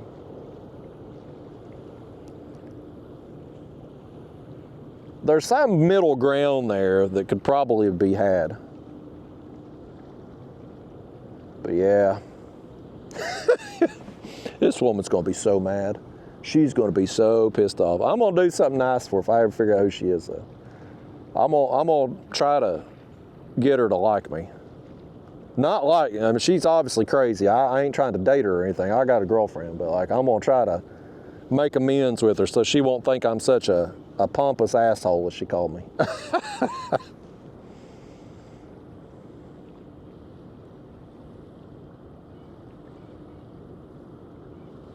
I don't know what I could even do it for. I thought, like, if I could autograph her a hat and send up there, I thought the reaction to that might be hysterical in itself. Because that might make me seem even more pompous, which would be, if I can't make amends with her, then pissing her off even more would be the next best thing.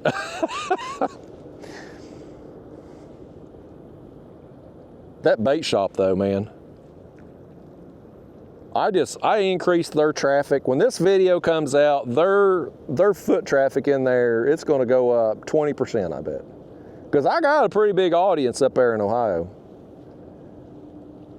It's one of my larger percentages of viewers come from Ohio. Thought that back rod got hit. May have just been the kayak rocking in the waves a little bit to move that rod or something. I thought it got bumped though. But anyway, y'all, that is the YouTube stuff, the YouTube stuff that nobody cares about, but I'm going to talk about anyway.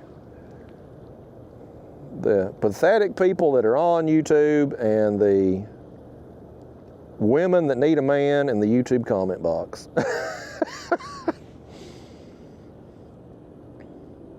I wonder whatever happened to old Cleo, though. You remember her? I remember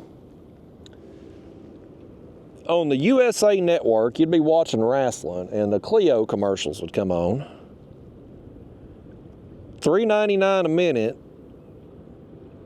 I guess you could tell Cleo your birthday, and she would read the tarot cards and the horoscopes and be able to tell you your future.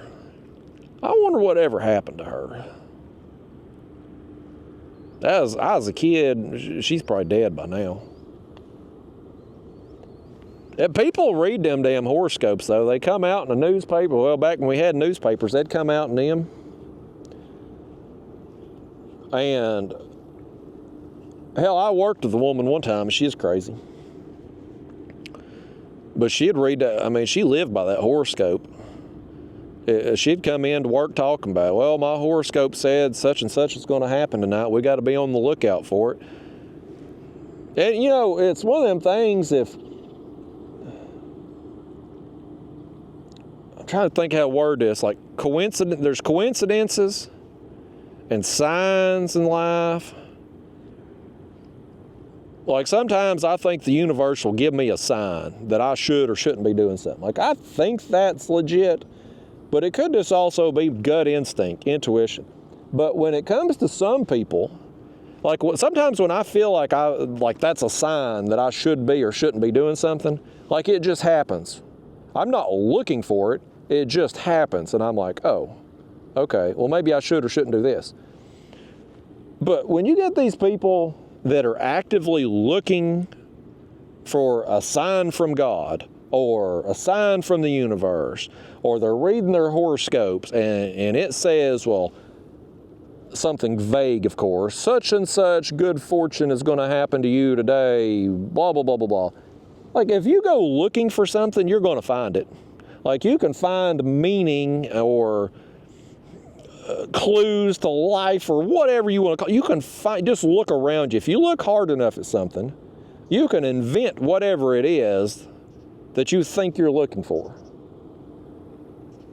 I mean, if you're looking for a sign from God, should I quit my job and take this other opportunity? And the phone rings right as you're thinking that, or you glance up and there's a funny shaped cloud in the sky. You're like, oh, that's a sign. That's a sign from God that I should be doing this. No, it's not. It's somebody randomly called you as you were thinking that. Or there's a cloud in the sky that looks like a puppy or something.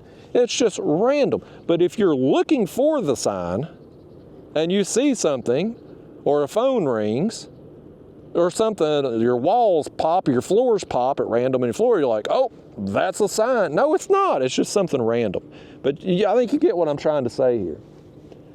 I guess I'm a bit of a hypocrite, because I'll sit here and say that, like, I've had times in my life where I felt like it was a sign from the heavens, the universe, or whatever, that I should or shouldn't be doing something. So I guess I'm a bit of a hypocrite when I say it. But at the same time, every time I've ever had one of them gut instincts like that, I've never been thinking about it. Like, it just happens and I'm like, oh, well, maybe that's a sign I shouldn't do this, or maybe I should do that. It's never me like, I'm going to spend the next 6 hours walking around looking from this sign from the heavens that I should or shouldn't take this job, or whatever it is. You know, but some people spend their whole life looking for these clues. I swear they do. Get on your social media. I guarantee you on social media right now, one of your friends or one of the people in your world, maybe it's family, friend of a friend, an acquaintance, somebody on your social media there, they're crazy, and you know they are. They spend hours every day just looking for a sign, looking for something out there in the universe to tell them how to live their life, instead of just going out and living their life and listening to their gut when they get into situations or need to make a decision.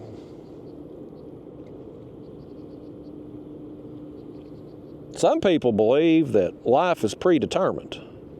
Everything's already been planned out for us. So like this woman here that we're trying to find, if she gets a man after this video comes out, I'm gonna take full credit for it, for finding her man. I'm gonna say that man found her because of watching my channel, and they live happily ever after. I'm gonna take full credit for it. But if everything is predetermined in life, then it was all set up for me to make that video, to draw 90,000 men potentially to her, and for her to find the man of her dreams. It was already preordained, predetermined. I don't know what's true and what ain't. I don't know. Sometimes I have gotten like a feeling of deja vu. Like sometimes a new movie will come out and I'll be watching, I'll be like, I feel like I've seen this before. I know I haven't because it just come out. But I'll be sitting there watching and I'm like, I just feel like I've seen it before. Or you'll be somewhere and you're like, have I been here before? That happens sometimes. And it makes you wonder, like, have I been there? Have I seen that movie before? Is there a parallel universe going on simultaneously right now? Am I living multiple places? Well, hell, I don't know. I don't know what's going on. I don't pretend I do. A lot of people pretend they know. They know what happens when we die, where they're going. They know stuff. Listen, I'm like, I hope for the best, but I have no idea. I don't pretend to know. I know if I'm gonna fish here tomorrow, I'm gonna need 3 fish bigger than what we got. But this has been a nice spot as far as having a little slack flow, being out of the way of the barges. I'm far enough upriver. I don't think I'll have any of the other tournament guys here. It's been good from that aspect. But I don't know what we should do. Where are we at on time on this? We're over 2 hours into this.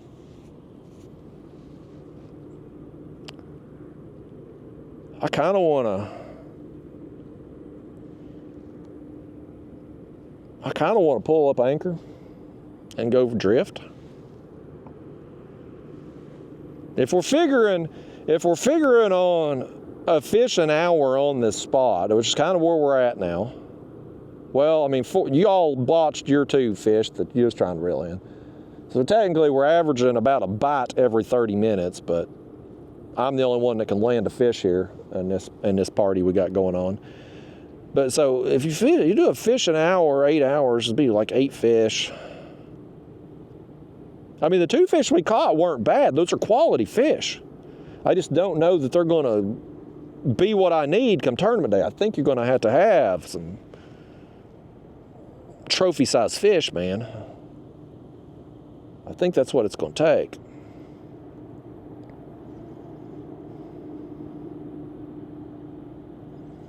We could pull anchor, though, drift down to that next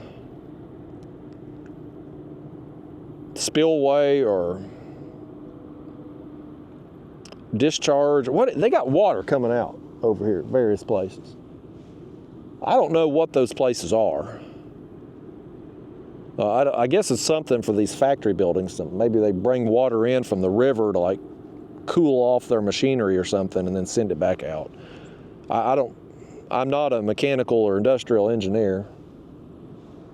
I'm a mostly pathetic excuse of a YouTuber. I must be doing something right though, man. Hell, I can put the most generic video title ever and everybody wants to steal it. Oh, look at here, by God, they're feeding the world. This is Sally Struthers. How awesome would it be if that boat's name was Sally Struthers? Because it says feeding the world on the side. I want to see the name of this boat. Is the boat, you think it says Navigator Jorf. Is that the boat's name, Navigator Jorf, or is the boat's name Feeding the World? It could go either way. How awesome would it be, though, if on the back of that boat, the name of it was Sally Struthers? You all remember Sally from the 80s? For 29 cents a day, you can feed them starving kids. And you'd get a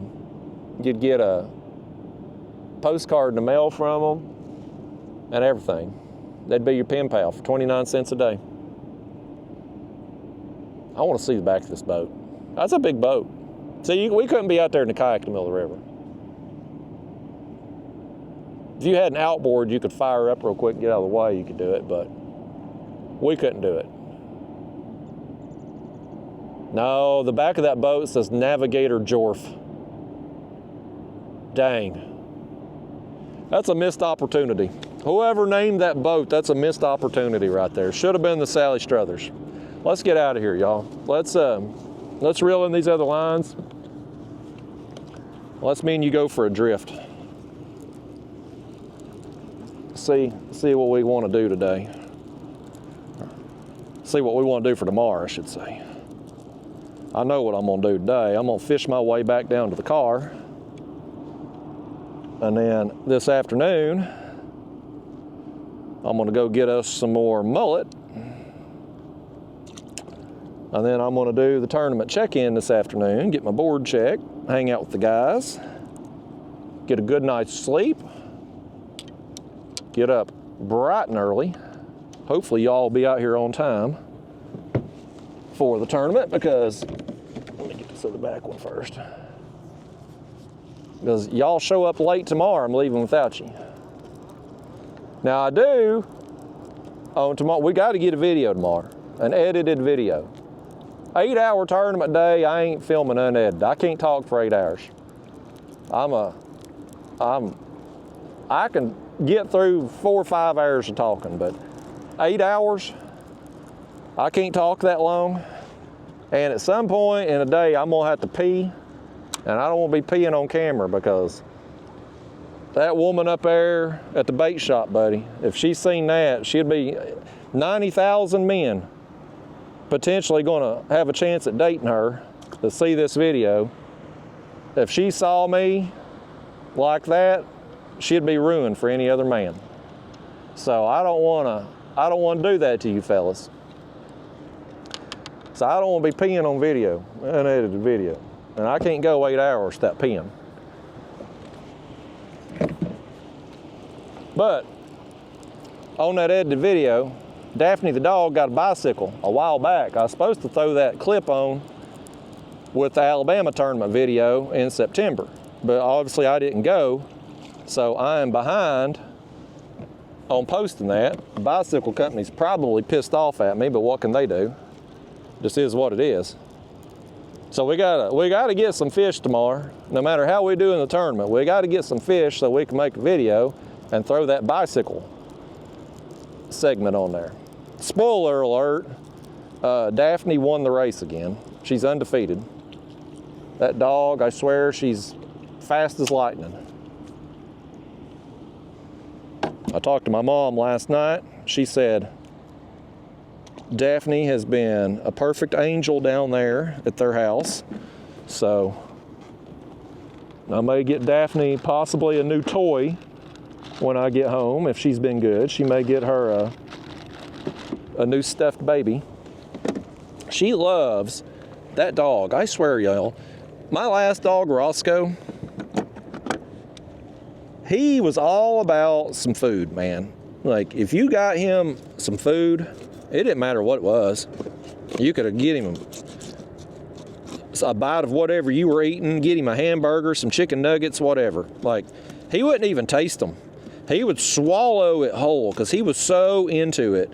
Like, he was so, like, into food that he would just scarf it down. Like, I don't even think he tasted any treat he ever got. Like, I just think he swallowed it whole. But when it come to, like, toys and stuff like that, he wasn't really, like, he played with toys when he was a puppy. We could play ball and things like that. But as he got older, like, he didn't really care about that. He was all about some food, didn't care anything about toys. Daphne the dog, on the other hand, she don't really seem to care all that much about, like, she'll eat treats. I give her stuff. I give her I fix a steak, she gets a couple bites of it. And she'll eat it, certainly. But she don't seem to be that into it. But man, you give that dog a new stuffed animal, it's the happiest dog on the planet. She loves her stuffed animals. She's got a million of them. She's got like a whole basket full of them. And I pick them up and she'll go over there and she'll get every one of them out. They'll be all over the house. But she loves her stuffed babies. So if she's good all week, when I get home, I'm gonna get her a new stuffed animal. I might even, I've wanted to take her into the store and let her pick out her own stuffed animals. But she's so hyped. Well, I about put that hook in my thumb just then. Did you see that? Slid right over in scales. He's mullet, man. They got some thick scales. I want to take her into the pet store and just let her pick out her own toys. But she's hyper, folks. She's a wild child, and especially when she sees other dogs, like she just wants to play. She cannot ignore other animals. And of course, there are going to be other animals in the pet stores. So I don't think it's a good idea. But I've wanted to do it. That's something I want to do with her. Maybe if she gets a little older and calms down a little bit, maybe we'll be able to do that. I took her to the vet the other day. Before I left, she had to get her shots. And this dude, I guess he worked there. He seemed like he might be a little, maybe mentally challenged. I don't know what the proper, I'm gonna pull this anchor up. I'm gonna get myself canceled here. I'm not trying to be rude or disrespectful. I don't know what the modern day politically correct term is. I'm not trying to be rude. I just don't know what I'm supposed to say. I genuinely don't know. It changes all the time, and I'm not around people like that very often, so I don't know what to say. I'm not trying to be rude. I just don't know. I'm ignorant. I don't know. But anyway, I think this fella was maybe a little challenged, and he come up and asked if he had scrubs on, so I think he worked there maybe. But he come up and was asking, could he pet my dog? And I was like, well, sure. She's a little hyper. She'll jump on you if you start petting her. Because she was being good at the time. And of course, she gets riled up and he starts petting her and whatnot. And she starts licking him in the face and in the mouth and his glasses. And he's just sitting there letting her do it. Like, you know, I mean, Daphne, she's just, and she likes to lick anyway. I can't stand it. Like, I don't want a dog licking on me, especially Daphne, because I know what she licks. When she goes out sometimes, she'll be out in the yard and she'll be pooping, and I'll see her out there and she'll turn around and lick her own poop. And so, like, I don't want her licking my face because I know where that tongue has been. And so she's just licking away on this guy's face, and I want to be like, sir, she licks her own poop, but then I'm like, he's enjoying it so much, like I don't want to take this moment from him. So he got a face full of dog slobber that potentially had poop on it. I didn't know what to do. I honestly didn't know what to do. Like, what are you supposed to do in that situation? Do you say, yes, you can pet my dog, but she licks her poop? I mean, like, what do you do? I don't know. And do all dogs lick their poop? I remember Roscoe ate some poop one time. I had a guy working on my property over there doing this was years ago, back when I expanded my backyard. And he had brought a bobcat in and was clearing stuff out, and I guess he had to take a crap while he was out there. And I saw Roscoe going to town on something, and I saw like something white on the ground. Now, I walked over there, and I guess dude had taken a crap. He was out there working, had to take a crap, and so he crapped in my yard. Well, I mean, it was kind of the wooded area at the time. It wasn't yard yet. But he took a crap over there, and I guess had to wipe his hind end with some fast food napkins or something. And so I saw those napkins on the ground. I'm like, what's Roscoe doing? Roscoe was over there eating that guy's crap. So I guess dogs eat crap and stuff, but boy, it's disgusting. I definitely don't want any dog licking my face, knowing how they are and stuff. I don't want it. So anyway, y'all, here's what we're gonna do. We're gonna go on a little drift.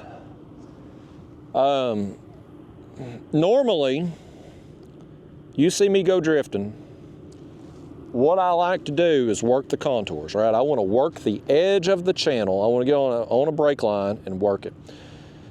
That's gonna be challenging to do down through here because on the river system here, obviously water level fluctuates, the river changes. These map cards that we have, which you can't see, I can't see it hardly with the glare anyway. The map cards aren't really very effective through here, right? We're not going to be able to just use the map card and rely on that. So what I'm going to just kind of do is kind of free drift a little bit, if you will. You know, when I was coming up through here, to kind of tuck us in over here, I was marking a bunch of fish then. So I'm gonna just kind of keep us over in here best I can. We'll adjust our baits up and down as the depth changes. And we're just gonna drift down to this next little discharge area or whatever. And we'll see if we get bit on the way.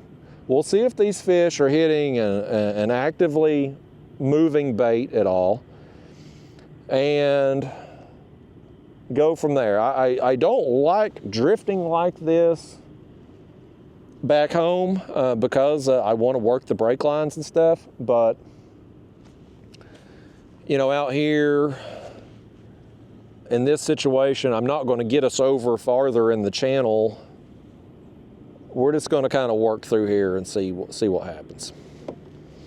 We'll either get bit or we won't. I'm going to try my best to clean that screen off a little bit there for us. People tell me all the time, Justin, clean your screen off.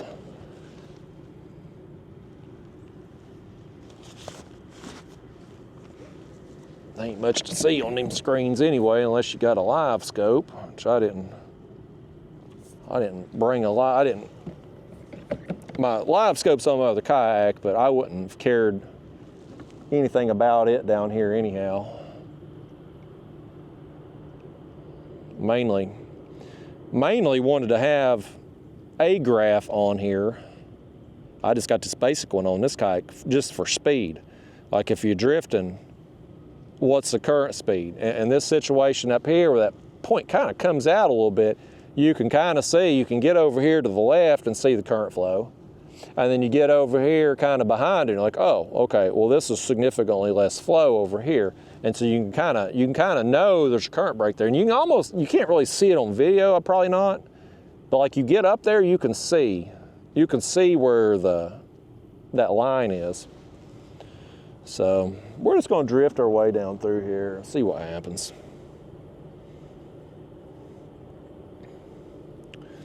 What the other guys, some of them are doing, that's got their kayaks with the motors and they've got a 360 seat, like Ryan's kayak, he can spin around backwards. They're bumping. They're getting out a little bit faster flow. Like we're moving 0.7 right now over here, but they'll get out in the faster flow, cut their speed in half, and walk them baits downriver behind them there. I may end up doing a little of that too when I get the new kayak set up and get the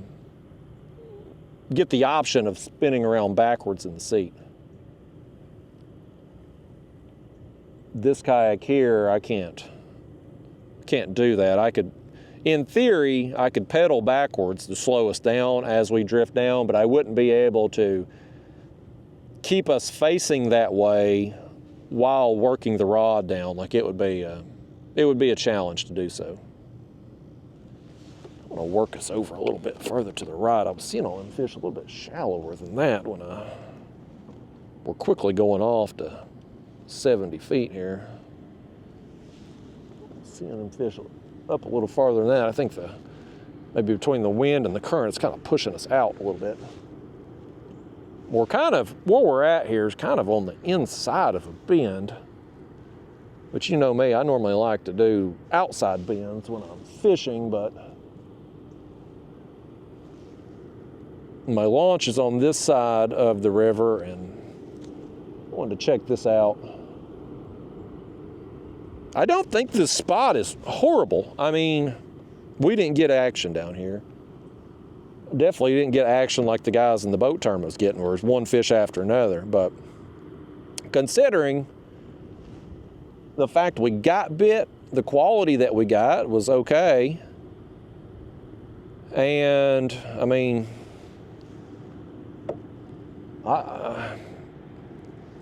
I'm not going to get, I feel confident in saying this, and maybe I'm setting myself up for it here. I don't think I'm going to get skunked tomorrow. I'm going to put 3 fish on the board tomorrow. Can I get 3 big fish? That's the thing. Can I get 3 big fish? Because, I mean, if you can't, if this tournament's going to end up paying 1 spot, then it really, I mean, finishing 2nd or 10th don't really matter if the only first place is getting paid. So I wonder if maybe I'll probably start out fishing with chunks, and then maybe you switch over and you put on a whole mullet. Go for it. Swing for the fences. Put on a huge bait. Here's another thought I had. I brought my live bait tank. It'd be a pain in the ass have to carry this thing into the hotel. But, you know what? I could try to keep some of these mullet alive. I couldn't keep the big ones alive, but like the smaller ones, like maybe 8 inches or so, keep some of those alive. Keep 2 or 3 of them. Maybe use some live baits tomorrow. I mean, I don't know if live baits would do better than cut bait or not out here, but it's an option. We got options tomorrow. Well, at least as far as technique, cuts of bait, size of bait, these fish can have it any way they want it, as long as they want mullet. Because that's what they're gonna have. They're gonna have mullet tomorrow. But I'm just saying, I think we can count on catching enough fish for the tournament. I just don't know about the quality. Now, like right here. Look right here. We've got a mark there. We got a mark there. There's another one. There's some higher fish up in the water column there. And we're moving right now, just barely. 0.2 right here. But on the way up through here, I mean, I was seeing them just all along the bottom. And who knows? Maybe they're not. Maybe they weren't all cats. Maybe none of them were cats. I don't know. But the current is real light here, just behind that point right there that comes out.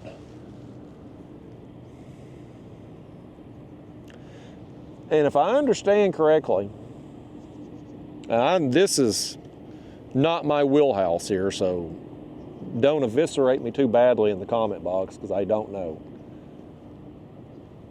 But my understanding is that the current flow is supposed to be more tomorrow. It's supposed to be picking up today and then more tomorrow.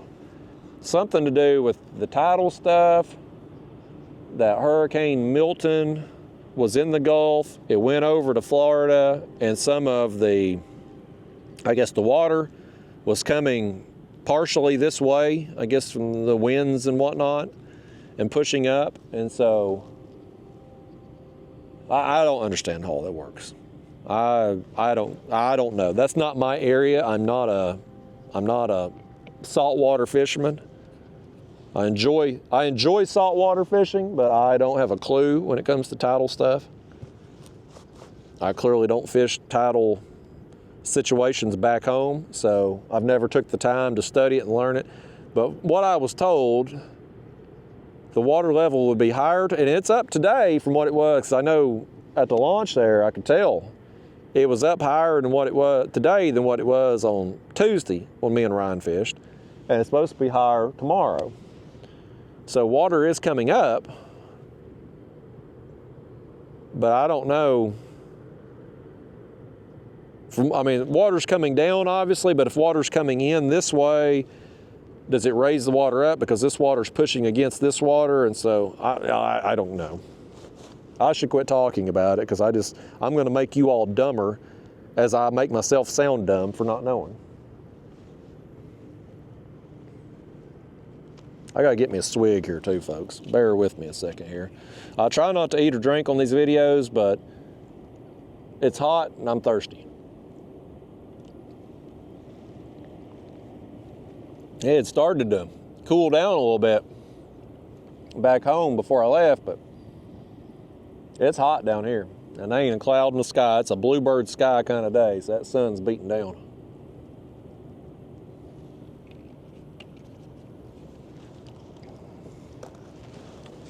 Some of these places like this, though,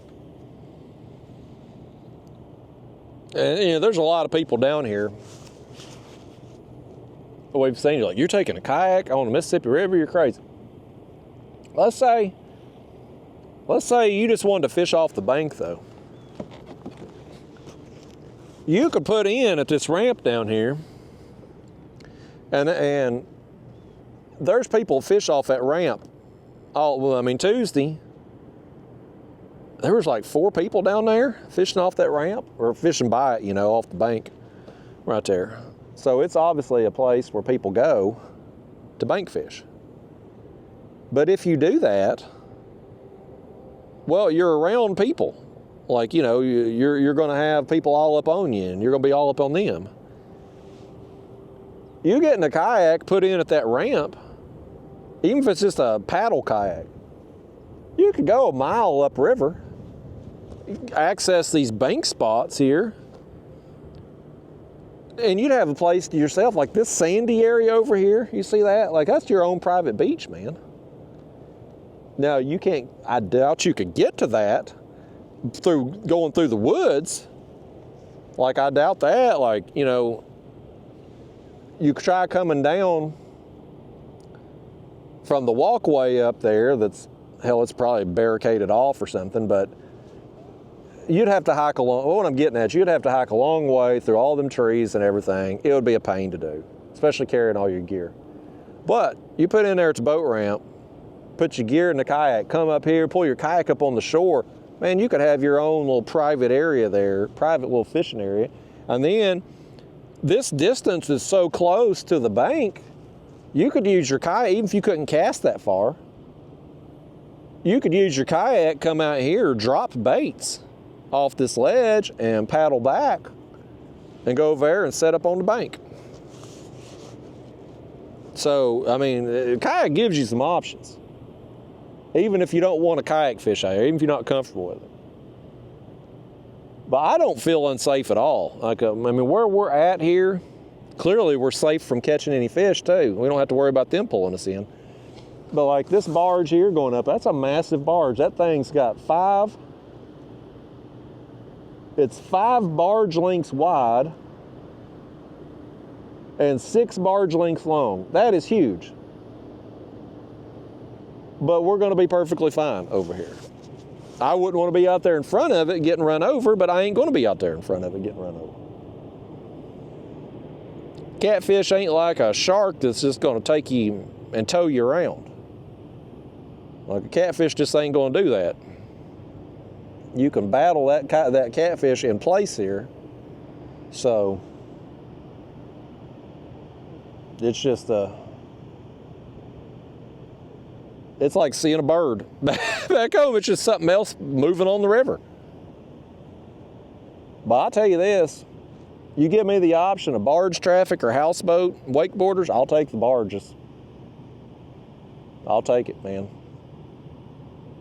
Like, those at least the barge drivers, they seem to be pretty competent and know what they're doing. The people who are drunk or hungover coming back from the ball games,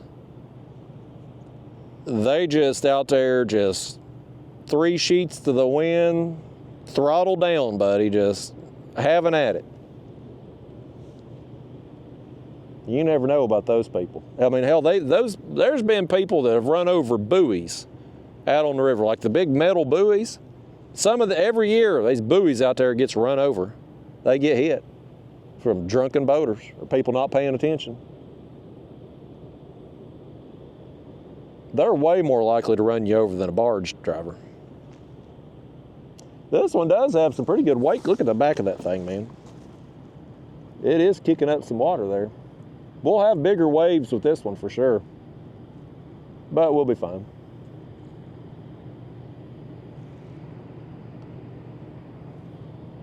That is a big thing. I mean, the size of, when we get around the bend here, you're gonna see some huge, I don't even know, oil ships, I guess, tankers. I mean, the size of the boats out here are just massive. We're gonna raise our baits up a little bit, I think. Yeah, maybe not. Okay, there we are. I am keeping them a little higher just to try to make sure we don't get snagged, but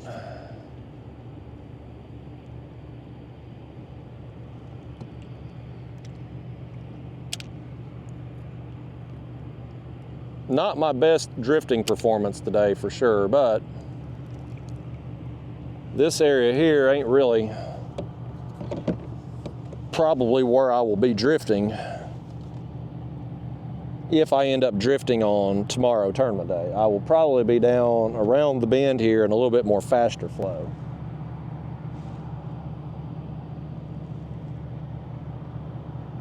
You know, we're getting the waves from this thing now. It's actually, they look big coming off the back of it, but once they're over here, they're really not bad. This isn't bad at all. Because, I mean, you look right there, look at the water it's kicking up. But by the time it gets over to us, like it's nothing. The Ingram Barge Company. I wonder what a person has to do to be a barge driver.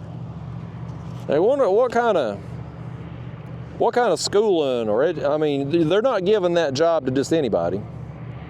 I'm sure there's a process to it. Probably like certification or a test of some kind. You probably learn how to do that kind of thing in the military, I bet. I don't know. I don't know what they'd have to do.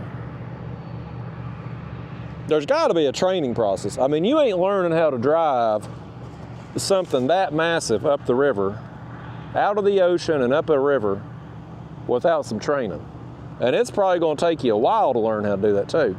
And then you got to learn how to park it. I can barely park my truck. You know, I recently got a truck, and I've driven a compact car so long. Hell, I can't get in a damn parking space. And that guy's got to park in barges on the side of the river on them moorings and stuff. I'm like, how the hell?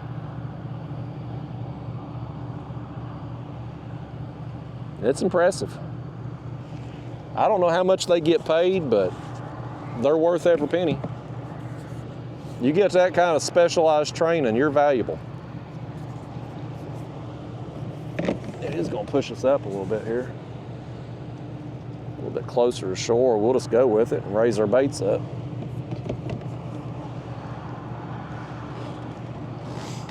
Yeah, though, look at that sandy area up there. I mean, you'd have a good haul from the boat ramp. But I mean, you can put in at that place that I put in up above the ramp.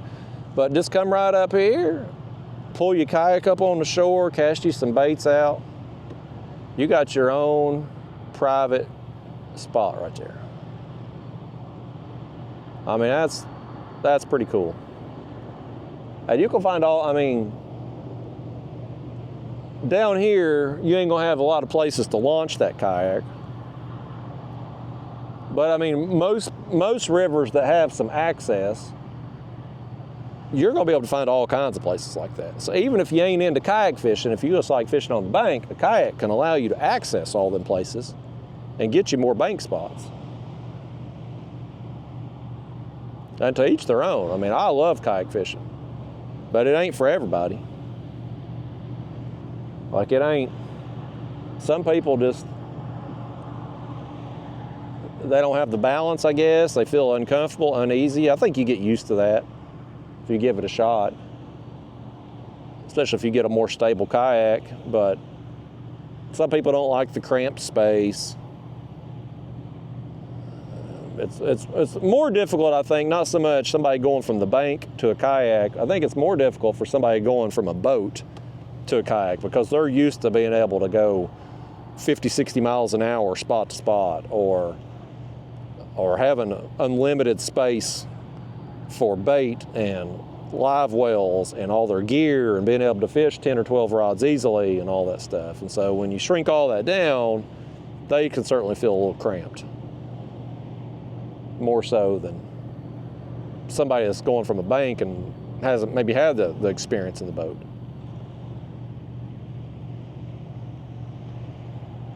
You know, we're just out here free drifting right now, kind of, folks. I don't know if it's going to pay off with any fish or not. We'll see. We'll just drift our way down to the next discharge, see what the current flow there is like, anchor down there, throw out our baits. If memory serves me, I think it's right around whatever this contraption is out here in the water. I think it's around behind that. Not too terribly far. But the current, I mean, right here, man, we're moving 0.4. Like, this is ideal drifting speed. It's just, I normally like working the bottom edge of those ledges, and I just can't really get out. Oh, we got something happening.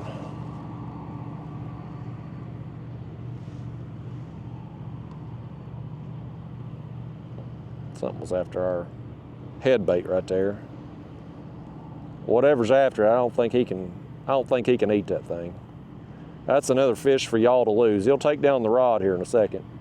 He won't have the hook, but he'll have the bait, and he'll take it down just hard enough to give you a little hope. And then we're going to lose that fish, and I'm going to blame it on you.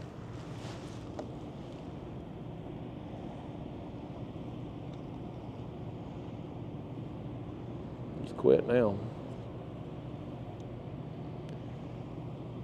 The wind right now, it's a very light breeze, but it's kind of going upriver too. It may be slowing us down a smidge.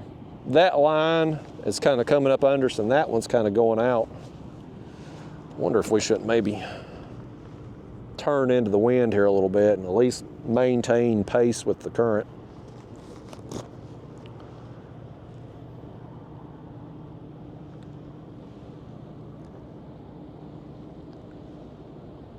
I'm gonna turn us here.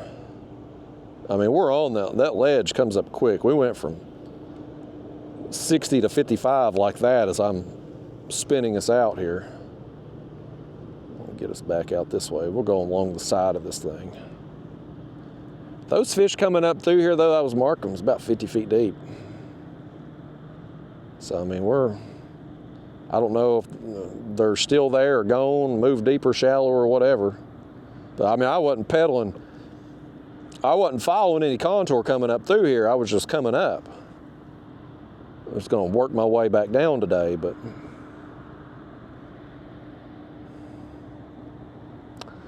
I don't want to get us over there off that main ledge. It's way deeper out there. And a lot of them guys in the boat tournament was fishing 100 plus feet deep. Y'all know me, when I'm back home fishing somewhere like Nickajack, I like fishing 100 feet deep. I've caught fish as deep as 110 feet before, and I got no doubts I could catch them deeper if I had a place to do it that had food and oxygen there for them. But through here, if we're going to hit that water, we out there in the barge lane, and there's so much barge traffic, you can't really get out there and fish long before the next one's coming up or down river.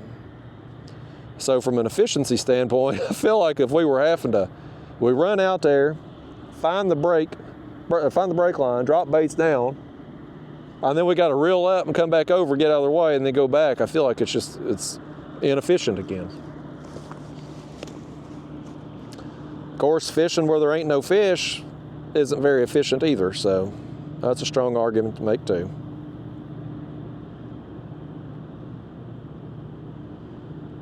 Bottom line of everything is this situation, for how I'm comfortable fishing and how I like to fish, this situation that we're in here on the Mississippi River, it's not really my strong point. This body of water doesn't really suit my skill set, if that makes sense at all. Like I've gotten very accustomed to, like, here comes the next ship up through here. If we'd run out there, we'd be having to turn and come right back. There'll probably be another one coming down in a minute too. I mean, it's just constantly up through here. But like, you know, you get good, whatever it is you do,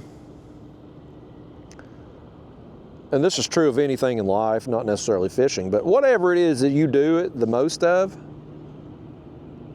you're going to get good at it over time, or at least better at it, right? Like you can't do anything for a long period of time without getting somewhat better at it. I'm trying to think of something off the top of my head to make myself a liar, like maybe something like golf. Like I suck at golf. I sucked at golf when I was a teenager, and I promise you if I took a set of clubs out right now, I'd still suck at golf. Like I could probably, well, you know, if you played it all the time, I'd probably have to get a little bit better, right? But typically anything you do it enough, you're going to start to see some improvement. Maybe not every day, but week over week, month over month, you're going to see improvement. And so I've fished the Tennessee River most of my life, and I've gotten used to that situation, the reservoir fishing, the lighter flow. I kind of know where to go and when. I mean, I could quit fishing the Tennessee River for a year, and you hand me a fishing rod on any given day, and I'll look at the weather and the time of year and probably be able to go have a reasonable chance of catching a fish, even if I hadn't been out in the water, just based on knowledge and experience, right? But in a situation like this, Mississippi River here, a real river that flows. I mean, the Tennessee River is technically a river, but with all the dams they built, you only get current flow if they're generating at the dams. And so the Mississippi River here is an actual river. Like the current flow is going to depend on how much rain they have gotten north of here, and it's going to depend on the tidal situation, like what's going on in the ocean. You've certainly got the exterior stuff to think about with all the barge traffic and ship traffic and all that. But because you're going to get those fluctuations in the current and the water levels and all that stuff, like it would take a long time, I think, to kind of figure out where to go and when, like where to get the best bite at out here. Like you'd have to have quite a bit of experience, I think, to just know, hey, the water's doing this, I'm going to go here and catch fish. I think it would take longer to learn this situation than what it would me learning. Oh. Once y'all miss another fish right here.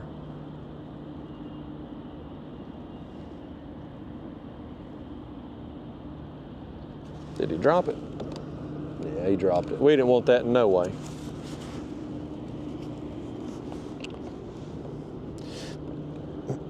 But we talked to Ryan's got a friend, I done forgot his name, I'd shout him out. But we talked to him down in Venice because he was down there and he was shellacking them. But me and Ryan couldn't get out there in the flow because it was like 3 miles an hour. And Ryan's battery was about dead on his motor, and of course I'm in the pedal, so I couldn't anchor down on that. But he was out there just shellacking big cats, man. And we talked to the other guy at the ramp, and he was real nice and give us his leftover mullet and skipjack that day. And he had been downriver from here, anchor fishing. And he had shellacked them too, but it's just picking out them spots and being able to get to them. I mean, really, y'all, what I really want to do is go down there and fish them grain offloading places. Like, that's really where I want to go, man. But it's just such a long run down there, it's just impossible. But a place like that, you're going to have fish just hanging out because they're getting fed on the regular down there. I mean, I don't know how often they're going to be offloading them barges and stuff, but you got to figure it's pretty often, right? I mean, with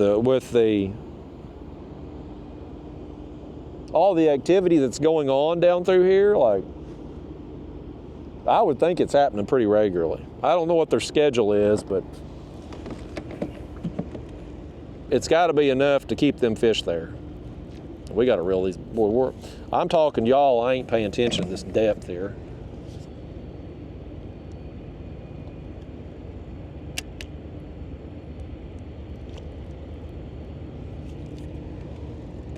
I'm doing a half-ass job drifting down through here, folks. That's what it boils down to.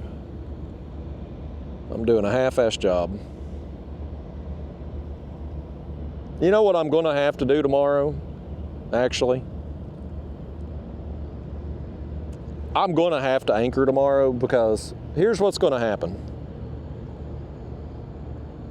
If I'm trying to drift down through here, ideally what I'd do, you drift a stretch, check out the depth there, get bit, great, keep doing, you go up and do it again. If you don't, you move out a little further, drift down.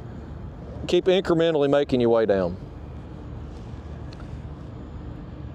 That's probably what I would, but with me not being able to work a brake line like I would normally like to do, if I don't get bit in the first hour or two, like if it's not going well, I'm going to be second guessing myself. Whereas an anchor spot, I'll sit there and anchor down for 8 hours. And if I go 2 hours without a bite, it is what it is, man, because I know more fish are going to move through eventually. Or down here at this discharge, wherever I would end up anchoring at. But when it's a situation like when you're trying to drift and I can't drift how I would normally like to with the brake lines and what's going on here? Our line is out there at an angle. Have we got one that's picked it up and just sitting there with it? Our line's way out there. Boy, something had brought our line way up in the water.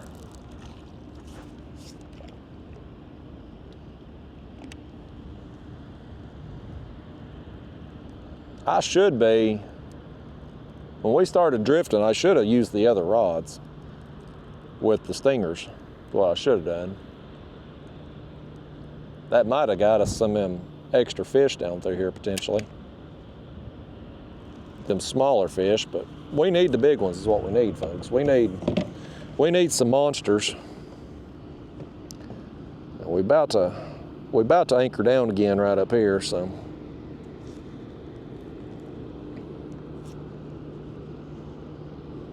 Yeah, though, here's the thing though, man. Tomorrow I should probably anchor because I will drive myself crazy if I don't. I will be just second guessing myself. I mean, unless I'm getting bit. Well, I think we got a I think I'm fighting a snag. No, that's a fish. No, he did pull back. I picked up on him because I thought it was a fish, and it didn't. It didn't give, and I thought, hell, I'm fighting a snag, making a fool of myself. But no, it's pulling back now.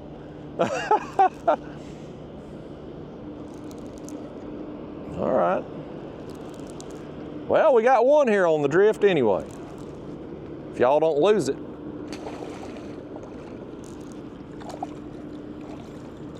Yeah, that's another good fish. That's another good one. We'll play him out here a second. Here I was thinking I was fighting a damn snag.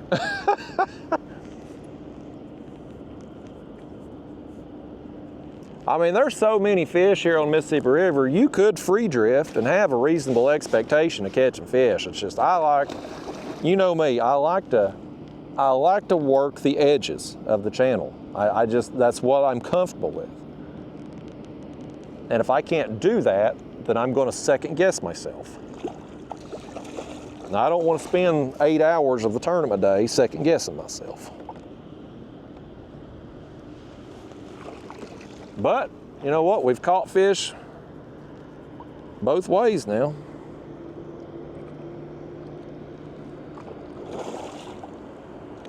That's another good fish, buddy.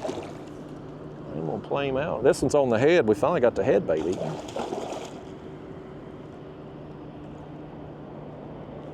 Quality's been good. I didn't bring my measuring board today. Measuring fish in this kayak's gonna be a little bit cramped with my pedal drive here, so I didn't want to fool with that outside of the tournament situation. We'll just save that. There's a jig head. I wonder how that got in there. Put that on the magnet there.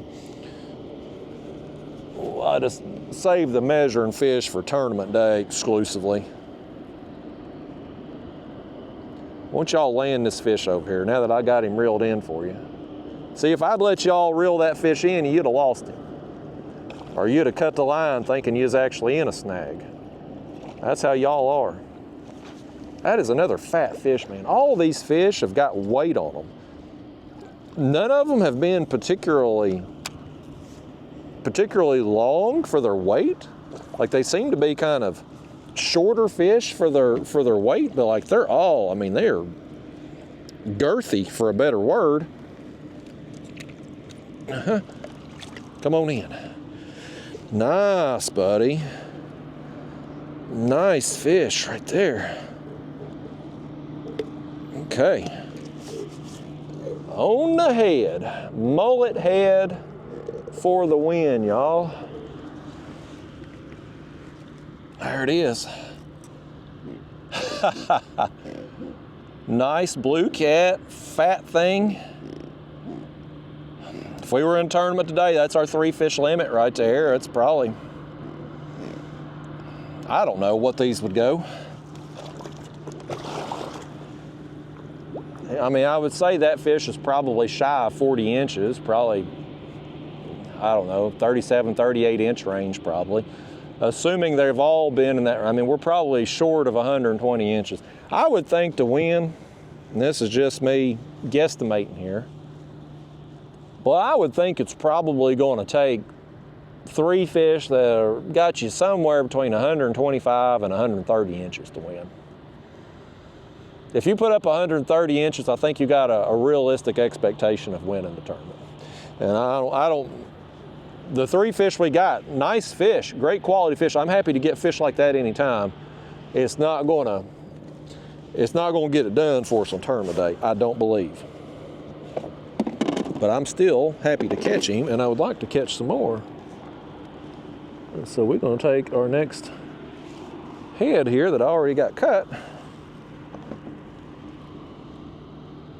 Stick it on there. But folks, you know what? Here's what I hope comes out of this, if nothing else. Those of you watching this video, you can come out here. And I'm gonna say this today because I may not look as smart or as functional tomorrow in tournament day if I finish 10 out of 10 or something. But I mean, we'll come out here today. I showed up out here having never fished in Louisiana before, never fished Mississippi River before. I'm in a basic kayak with 2 rod holders and a little 5-inch graph, no motor, just basic setup. And you come out here and we've got 3 good fish today, man. And feel completely safe in doing it. We got another fish on here? What happened here? That rod was, what's happened here? Something hit our bait right there.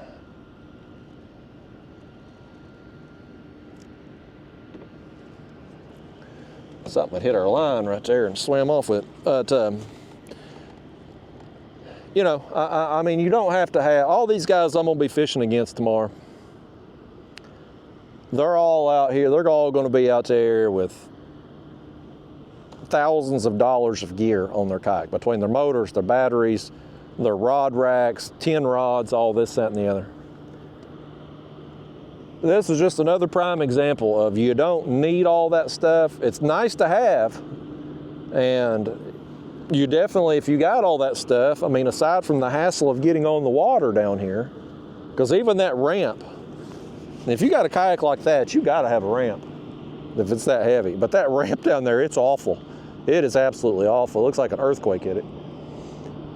But the thing is, you don't have to have all that stuff. You can have a basic, simple setup and still catch fish and get results. Maybe you don't go out and catch 100 fish in a day like the guys in the boats do. That's okay. You don't have to. You don't have to catch a certain number of fish or certain size of fish to have fun. I mean, I just love catching fish out of a kayak. And the smaller the kayak that I can do it in, like I can't wait. When I get this Hobie Lynx, it's like a paddle board with a seat on it. It's only 11 foot long, like it's a small platform. I can't imagine what catching a big fish in that thing's gonna be like. Like when I hook a shark on that thing, when I go down there to the Keys, man, oh man, this is gonna be a good time. But you can come out here, if you got a basic setup, a big river like this, like you can still catch you some fish, have a good time. Do it over here, you know, out of the way of the barges and the ships going by and stuff like that, so that you're not risking getting run over or anything like that. But all these boat guys, man, they just, and I guess because they just don't know, like, well, you know, I've talked to some boat guys down here, locals and whatnot that I've seen at the ramps, and certainly down there, when we were down there in Venice, we went and talked to some of the guides who were getting back from their trips, and they were cleaning the catches of their clients there. We were getting some of the scraps to use as bait that afternoon when we went back out after lunch. But man, those guides, you talk to them, and they look at you like you got 2 heads on because you're going out there in a kayak, and like it's totally doable, but it's just a different world to them. But you talk to them and you ask them things like the current flow. Like we were asking in their events, like what's the current flow? And we asked 4 different people and we got 4 different answers. Because they're out there in the boats, like oh, nice takedown. Nice takedown. Oh, let's get another one. Oh, y'all butchered it. Y'all lost it. That was your turn. That was your turn. You messed up another one. Moving a little faster through here. 0.9. But, you know, when the guys are in the boats, they're looking at the tidal flows, right? They want to know low tide, high tide, all that. They don't care necessarily about the current speed though. Like they're in a boat, they're going to adapt to it regardless. With us in the kayak, just them telling us, well, low tide is this, high tide is this, water's moving in or out or whatever, like that means nothing to me if you can't tell me the current speed.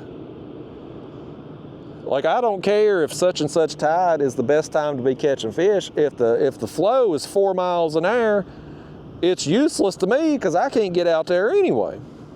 But none of the people we asked could tell us the speed that the current goes because they don't care. It don't really apply to them. So it's an apples and oranges thing when you have people in a boat, they fish all the time they fish, they're always in a boat. You can't really you can certainly get advice as far as baits and types of places, types of structures, depths and stuff like that to fish. But the actual fishing process, where you can launch at, stuff like that, because it just ain't their world. It ain't something they deal with all the time, so it ain't something they pay attention to.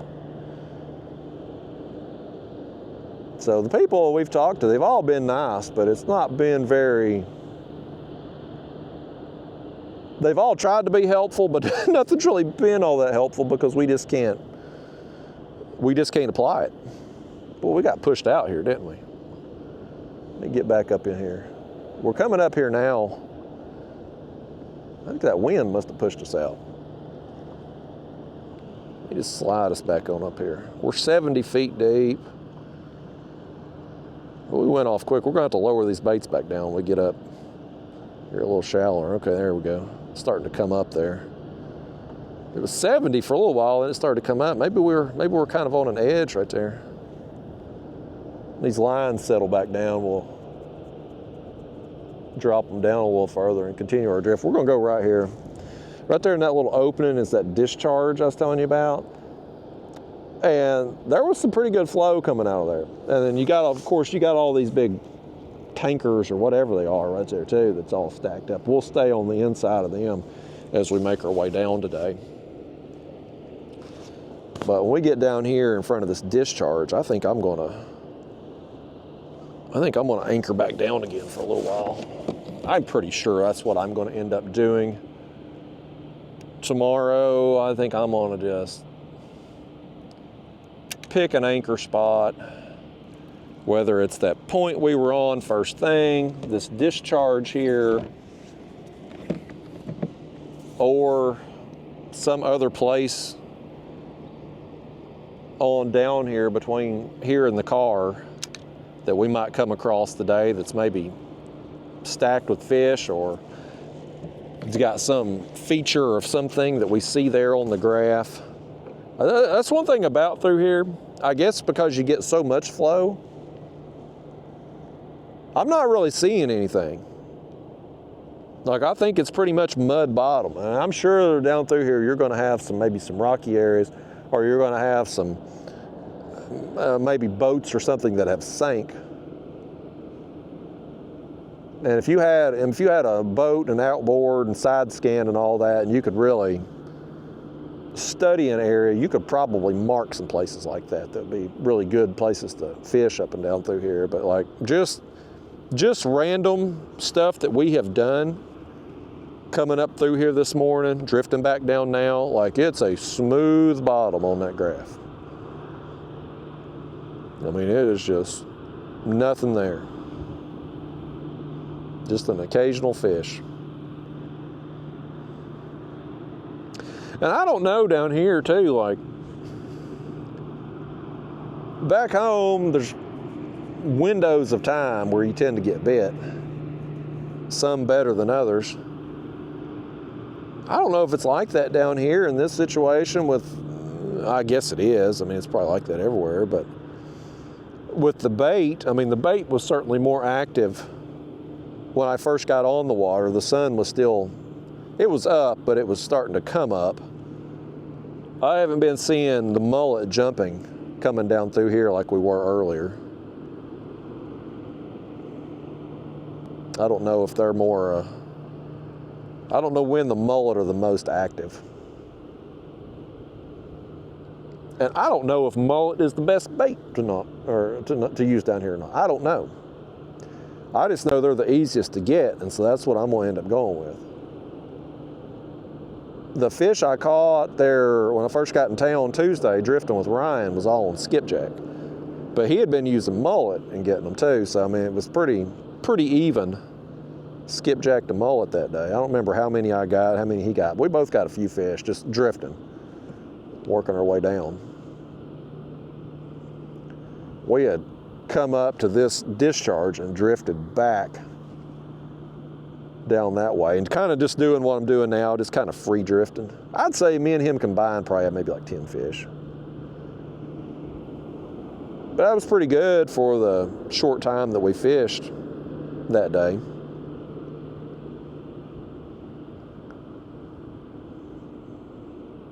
The wind is blowing upriver right now. It's kind of slowing us down. We're moving 1.2 still.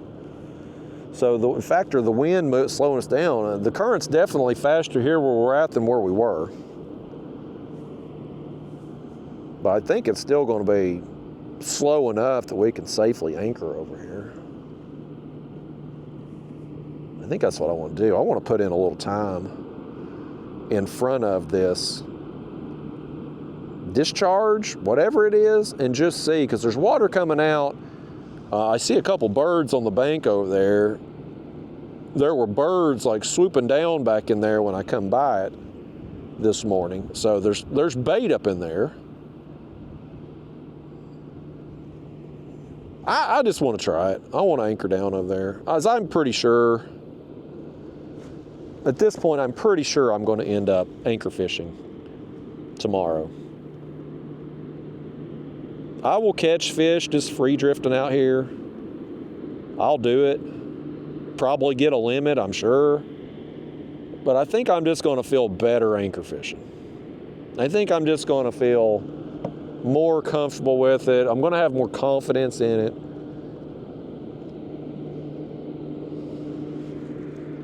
I feel like my best tournament performances are usually when I'm the most confident. I like having a plan and knowing what I'm going to do. I like having a plan and a backup plan. I don't know what would be the best depth to set up at over here, though. Is somebody fishing over there in that thing? I think they are. I think they're on the bank and they're reeling something in. They're back there in that discharge area. I'd like to know how the hell they got down there. It'd be a whole lot better if I could drop a kayak in there. It's probably another one of the places that you could kind of walk down to a good ways, but you ain't gonna be able to drive down to a good ways. Okay. All right, let's reel up here and go over here and drop this anchor and cast back out. I gotta figure out how we want to anchor on this. Do we want to be above it, obviously, but do we want to be, how far up do we want to go depth-wise? Again, this is where I wish I could just put myself on the edge. I'm lost without my brake lines.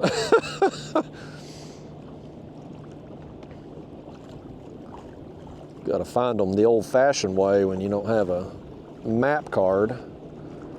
I used to do that back in the day, but now with all this Navionics card and the chips and stuff, it's like most places you go is pretty accurate, but these rivers, Mississippi River, the Ohio River, places like that, it's always changing, depth's changing, the bottom's changing. You just can't get a real accurate card.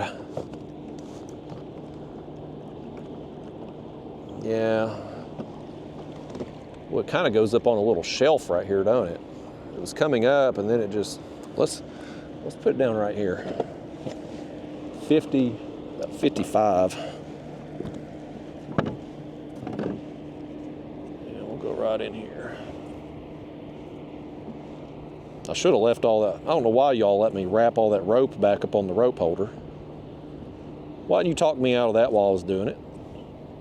Because now I just got to undo it again. I'd already told you we was going to anchor down when we got down here. Y'all, I mean, you all just let me, if you ain't sabotaging me, you let me sabotage myself. Every time. Every daggone time. Okay, let's get this back over here now. We've drifted beyond it. I want to get up here. I want to get up here just above where that water, see that water where it's coming out back there? I mean, it's really coming out of there. It creates some flow out here in front of this thing. I want to get just above it. Right here and cast down into it. See what we can get. I'm watching the 52. All right, let's get right in here. All right, let's see what happens here. My rope holder, by the way, is just a extension cord holder. In case any of y'all was wanting, that's like 99 cents at the Walmart. Extension holder, extension cord holder. Give me a second here, I'll get this thing wrapped around.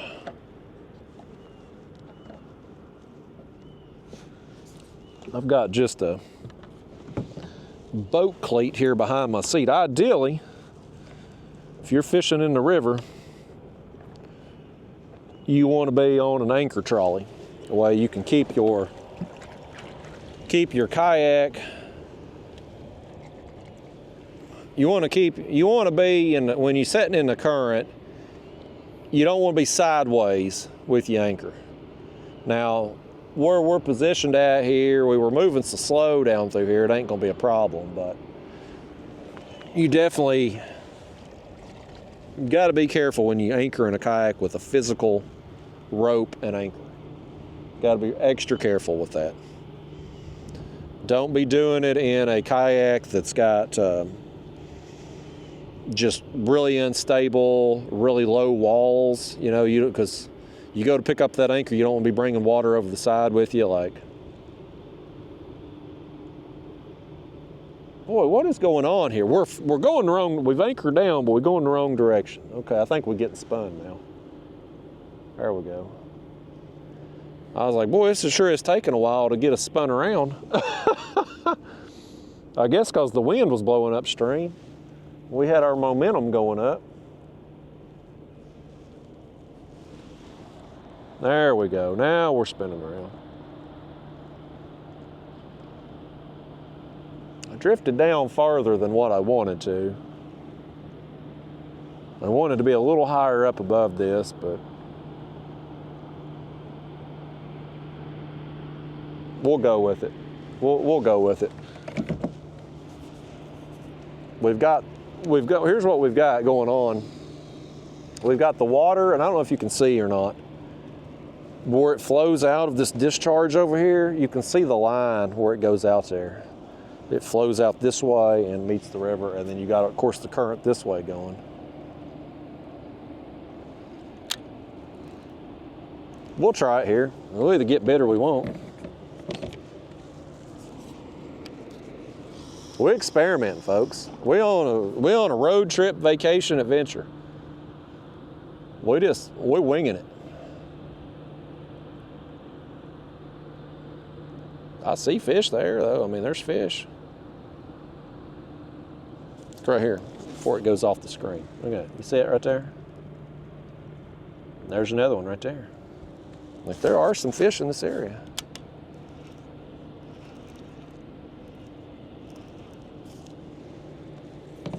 Yeah, I've been coming up through here today. Like, I was seeing all kinds of marks like that along the bottom, front of here, front of that point up there. Like, you see them. Can you get them to bite? I don't know. And are they cats? I don't know.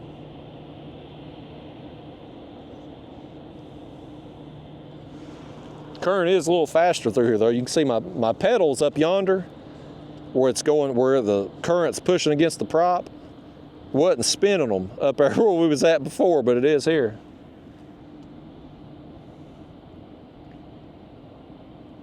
Yeah, let's set on this spot. We'll give it an hour or so, maybe 2. Y'all won't be with me that long because my battery probably won't make it much longer. Boy, I can't believe it. We've been at this 3 hours, over 3 hours. Lord almighty, we're pushing 4 hours already. My battery usually craps out about 4 hours, so I'm gonna be out here longer than that today. This is when I'm fishing at home, most of my trips 4 or 5 hours, but on the road like this, especially getting ready for a tournament and having lost yesterday, I'm gonna be fishing a little bit longer day today. But my battery, it don't care.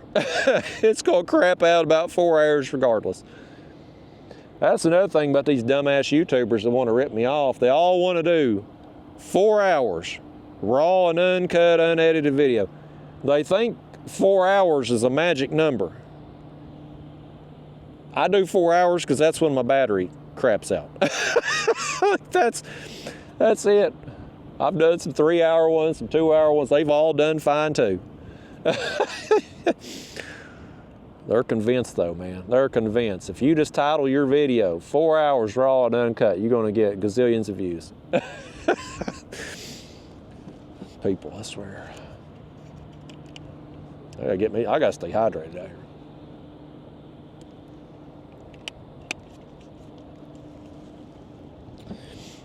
But yeah, folks, if nothing else, we're learning some stuff about the Mississippi River.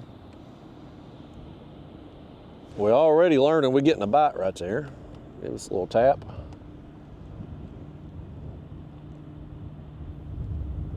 But I think tomorrow, wherever I end up anchoring, I'm gonna just anchor down. I'm gonna ride that spot out for 8 hours and hope for the best. Because I just think if I'm drifting, I'm going to get bit, but I can't drift how I like to drift back home. And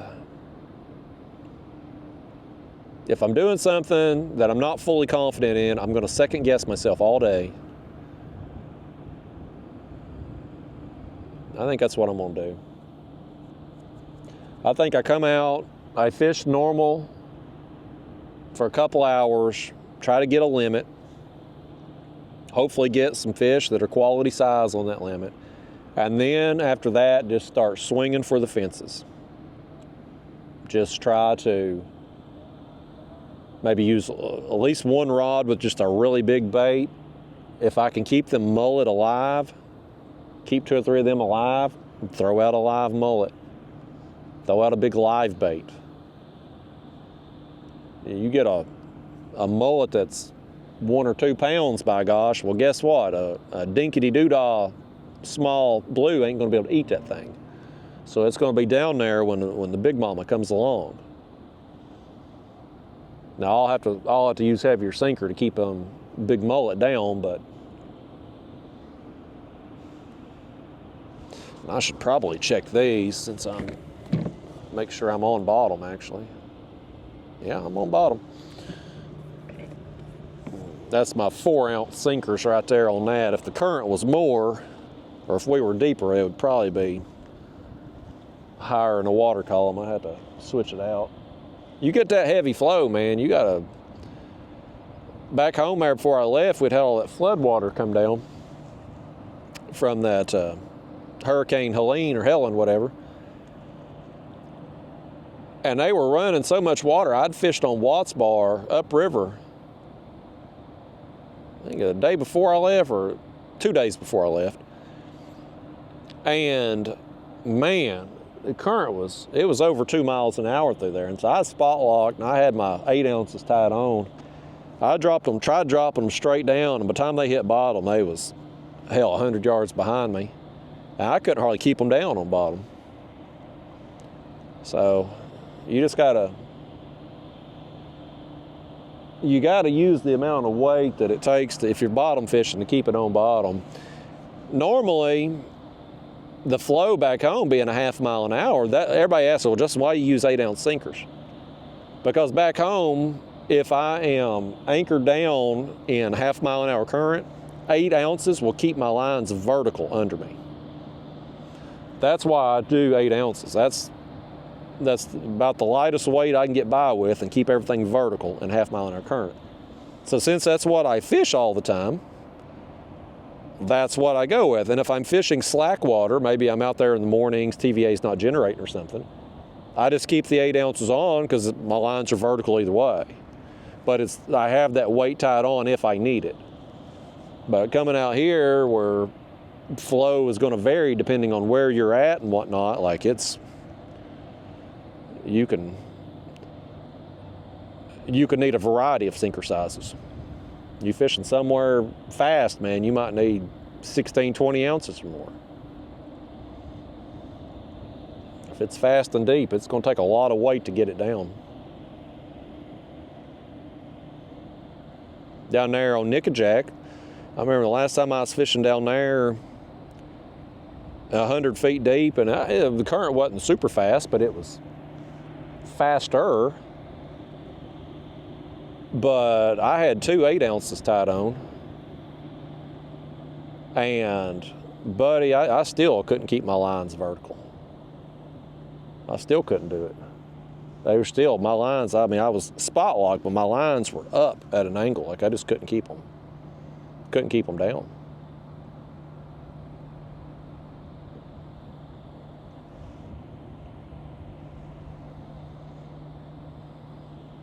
Now what I'm anchored with here today is just a dumbbell. I've got that 15-pound dumbbell. That's a poor man's kayak. You can buy a dumbbell. What is it, about $1 a pound on a dumbbell? Definitely cheaper than if a company makes an anchor and they put the word kayak on it, kayak anchor, boy, they're proud of it, man. Like they are just going to jack up that price 25, 30%. But most situations, you can use a 10 or 15-pound dumbbell and it's going to hold you in current, especially if you got a mud bottom. You let that 15-pound dumbbell plow down into that mud, we're going to hold just fine. And if the current's moving so fast that can't hold us, guess what? We don't need to be anchoring anyway. So it's fine for this. Once you get up, and it really depends on your kayak more than anything. If your kayak is unstable, or if your kayak sits low to the water, then you got to be real careful about anchoring in current, because you don't want, especially going on the side, because you don't want that water coming up over and swamping you. And you don't have to worry about it so much when you're dropping the anchor down. But when you go to pick that anchor up and you're pulling, and that anchor's down in the mud, and the leverage is pushing your kayak down as you pull, like that can get sketchy. Or if you have a houseboat go by or something, putting off a big wake, and you're bouncing, that rope doesn't give, and that's what you're going to have some problems on. But if you're in a stable kayak, a kayak with higher sides, you can anchor down mile and a half current, really. I don't really want to anchor down more than about a mile and a half. Not with a physical anchor. I mean, you can do it with spot lock if you got a motor, but mile or less is ideal. A mile up to a mile and a half, you gotta certainly be more careful, but doable. But this situation here, I don't have any fears or reservations about. Mainly just the fear of us catching fish or not. We know that point up there is good for 2. We know that at least.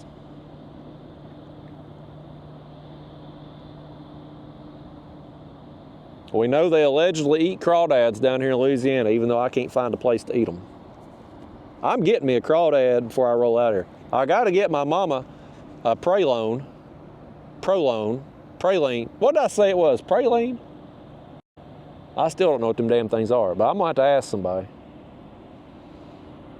I'm gonna have to figure out what them things are and where you get them, and get my mama on them, and then hopefully whoever tells me where them things are at, they'll tell me where I can get a crawdad. I imagine, I don't know, maybe they grow crawdads bigger down here. But when I'd catch them things at home, as a kid, I'd get out there in the creeks and pick up rocks and stuff, try to catch them, and I'd put them in a little tub, a little wash tub, and keep them as a pet for a day or two till they died. But them things wasn't very big. And I mean, if you're eating crawdads, you're gonna have a lot of them. I mean, at least to fill me up anyway, I'm gonna have to eat a bunch of them if they're any good.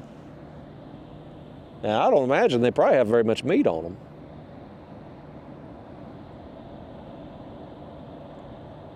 Now, do you eat the claws?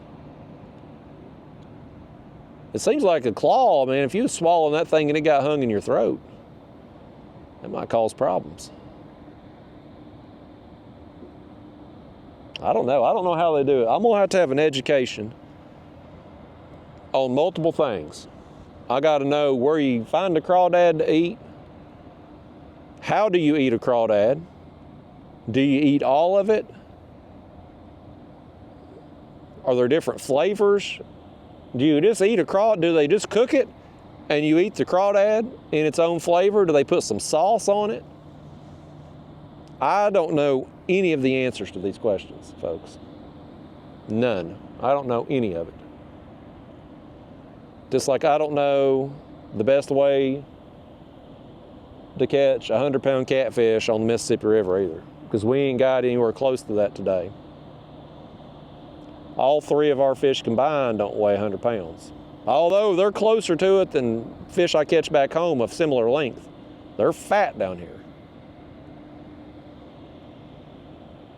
Which kind of goes against, I mean, you would think if these fish are swimming in more current every day than what my fish back home are doing, you would think these fish down here would be more lean and muscular.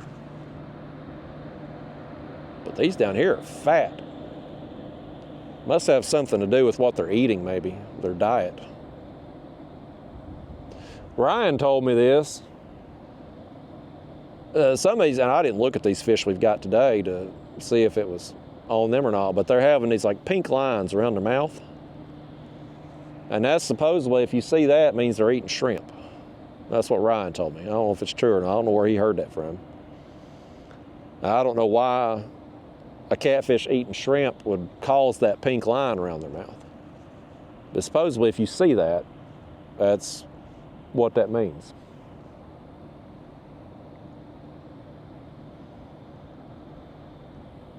I didn't pay no attention though when we reeled them other fish in. I was trying to coach you all on how to keep a fish hooked. Since every one I've tried to let you all reel in today, you've lost. What'd you lose? 2 fish today, 3 fish today? It's been too damn many. Every time I take y'all out, you lose fish. You get tangled up, all that stuff.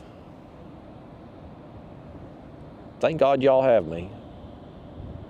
Same with that woman there at the bait shop. If it wasn't for me, she'd never find a man on her own. We're gonna find her 90,000 potential suitors. It's unfortunate she's hit me up when she did. If she got me in the spring there, if she'd left that comment in, you get more views in the spring and summer on Fishing Channel. So she'd had a lot more men to choose from then. It's here in the fall, views kind of start to go off a little bit, so she might get 90,000 men this time instead of 100,000 from the spring and summer. Here we go. Something's pulling on us right here. You all want to reel this one in? That's a slow pull, buddy. As soon as you picked up on it, he let go. As soon as you picked up on it. Every time I go to let you in, every time. That's all you. Here I was. I should have stood. I said it earlier. I wasn't going to let y'all try to reel in any more of them because you keep messing it up. And there I went. I was going to let you have one more chance at it. You missed another.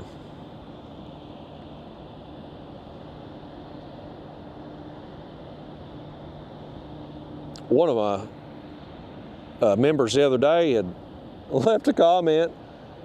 He said, Justin, sometimes you miss these fish. I wonder if it's not because your hook is dull. How often do you switch your leaders out and stuff? And I said, never. I'm pretty damn lazy. I usually don't switch out my leaders or anything until I break one off or my line gets frayed, but I did put on some new leaders coming down here for this trip, and I will switch them out tonight too for the tournament day tomorrow. I'll put on new ones. I will do that. So we'll have fresh hooks and fresh leaders. That hook there, that ain't the problem of why that come free. That hook's fine. It's probably just with that head bait, I bet he didn't have the whole shebang. He probably just had the head and not the head and the hook. I've showed that on video before on my channel. I've literally had catfish, blues, that I have fought all the way up to the side of the kayak that never had the hook. They would just be clamped down on the bait so hard and just would not let go, and have them all the way up here to the surface. So I think that happens quite a bit in those situations where you fight a fish for a little bit and then it's just gone. I think it's just because it just let go. They just never had the hook. Can't prove it, obviously, but that's my assumption. Unless I'm fishing with you, then I just blame you. You're an easy target. I can put all the blame on you and take none of the responsibility for myself. Just how it should be.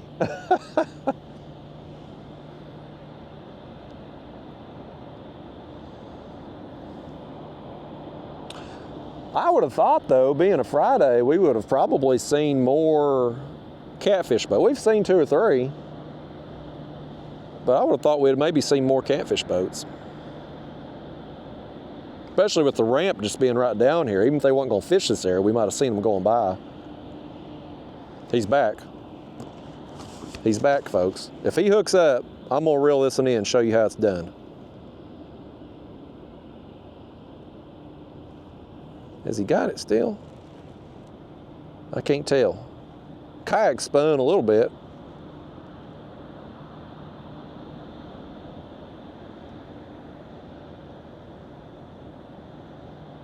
I think he might have. He's got it. Look at that. Oh, he's going to pull now. He's going to pull now. Yeah, let me handle this one, folks. Y'all mess it up.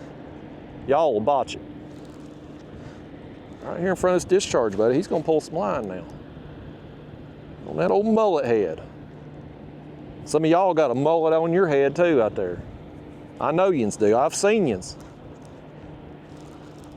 You wouldn't believe it, when I went to the Winona Judd concert there back in the winter, you wouldn't believe how many mullets I seen then. Every man in there except me had a mullet.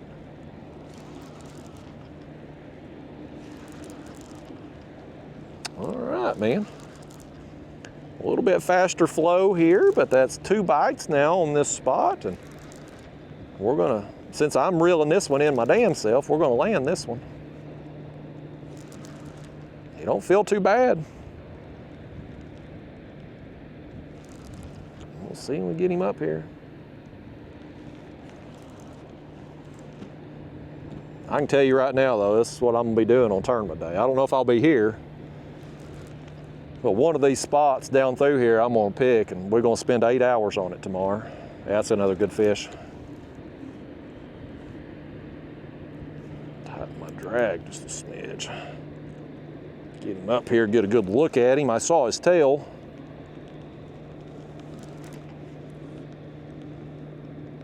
Okay, that's a good one. Another solid, just fat, thick, girthy fish right there, man. Well, folks, again, we're here we're averaging about a fish an hour. So, I guess I can probably expect to get around 8 fish tomorrow on tournament day based on what we've seen here today. Maybe more if I don't allow y'all to reel in the fish.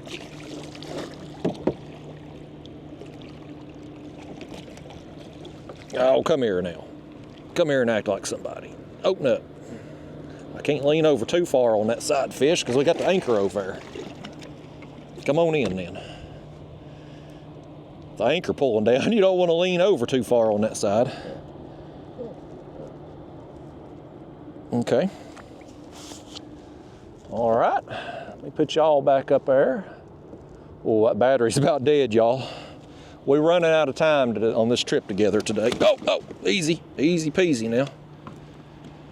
Look at that thing though, man. Not very long fish at all, but just fat, man. Whatever they're eating a lot of it down there. All right, see you, buddy. Maybe see you again tomorrow. Maybe one of your bigger kinfolk. He said he's warning everybody. Oh, here we go. We got another one on right here. Unless y'all just lost him. Oh man, I hope the battery lasts, y'all. We're in the red on the battery.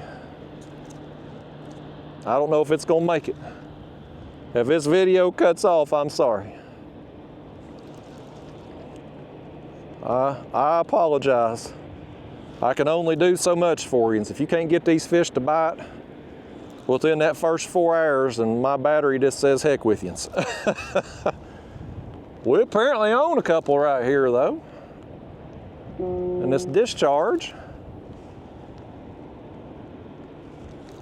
I don't know if the water temperature, I mean it's 77 here, but like that water coming out, I don't know if it's the same temperature, if it's cooler, if it's warmer or what.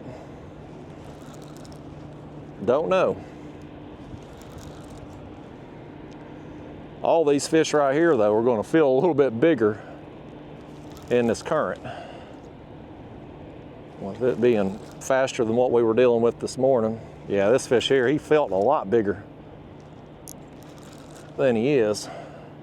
I think this one right here is going to be the smallest that we've caught today. This one was on the chunk. That last one ate the head. So we've got fish now on both the heads and the chunks.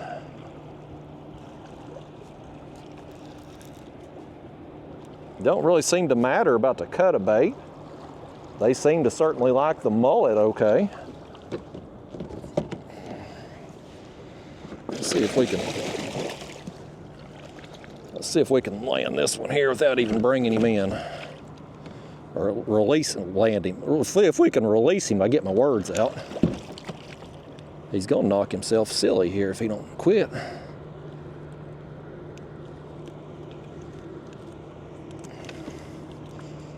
Boy, if you'd open up fish, I'd done have it out. There we go. This old dinkity doodah right there, folks. I gotta get some more baits out there, man. Y'all, I think, well, it's a good sign. Got a good fish, another bite. If we had more rods out, we'd probably be getting more fish right now. Y'all got, okay, you're good. I thought the glare on the screen, I thought you had water all over you. As Sonny Cook goes by, elite towboating. But battery's about dead, y'all, so I guess I'm done filming here this session. But I'm gonna fish a while longer. I'm probably gonna give this spot another 30 minutes or so, see what we get. I'm gonna slide down, I'll drift down, see what I get, and then just drifting at random, and then maybe anchor on a couple more spots today. And then depending on how productive these 3 or 4 anchor spots that I fish, depending on how those go, I will pick one of them for tomorrow and we will put in 8 hours. So pack your lunch, get you something comfortable to wear, because tournament day tomorrow, we're riding or dying on one of these spots. Don't know which yet, but we're gonna pick one and go with it. I think that's gonna be the plan for tomorrow. So anyway, y'all, before this camera randomly shuts off, I'm gonna shut it off. Thanks for coming with me on this Louisiana adventure. That boat right there is the biggest wake we've seen out here. All these big boats going by, and this right here ain't nothing. I even anchored in a smaller kayak in this current, that's nothing. So, perfectly safe out here, y'all. All these worry warts, like, I ain't felt unsafe at all out here on Mississippi River. So, all right, y'all. We'll wrap it up here. I'll see you out here bright. Be ready to go bright and early in the morning. You want to come on tournament day with me. Anyway, hopefully that'll be the next video. I'll see you then. Thanks for watching.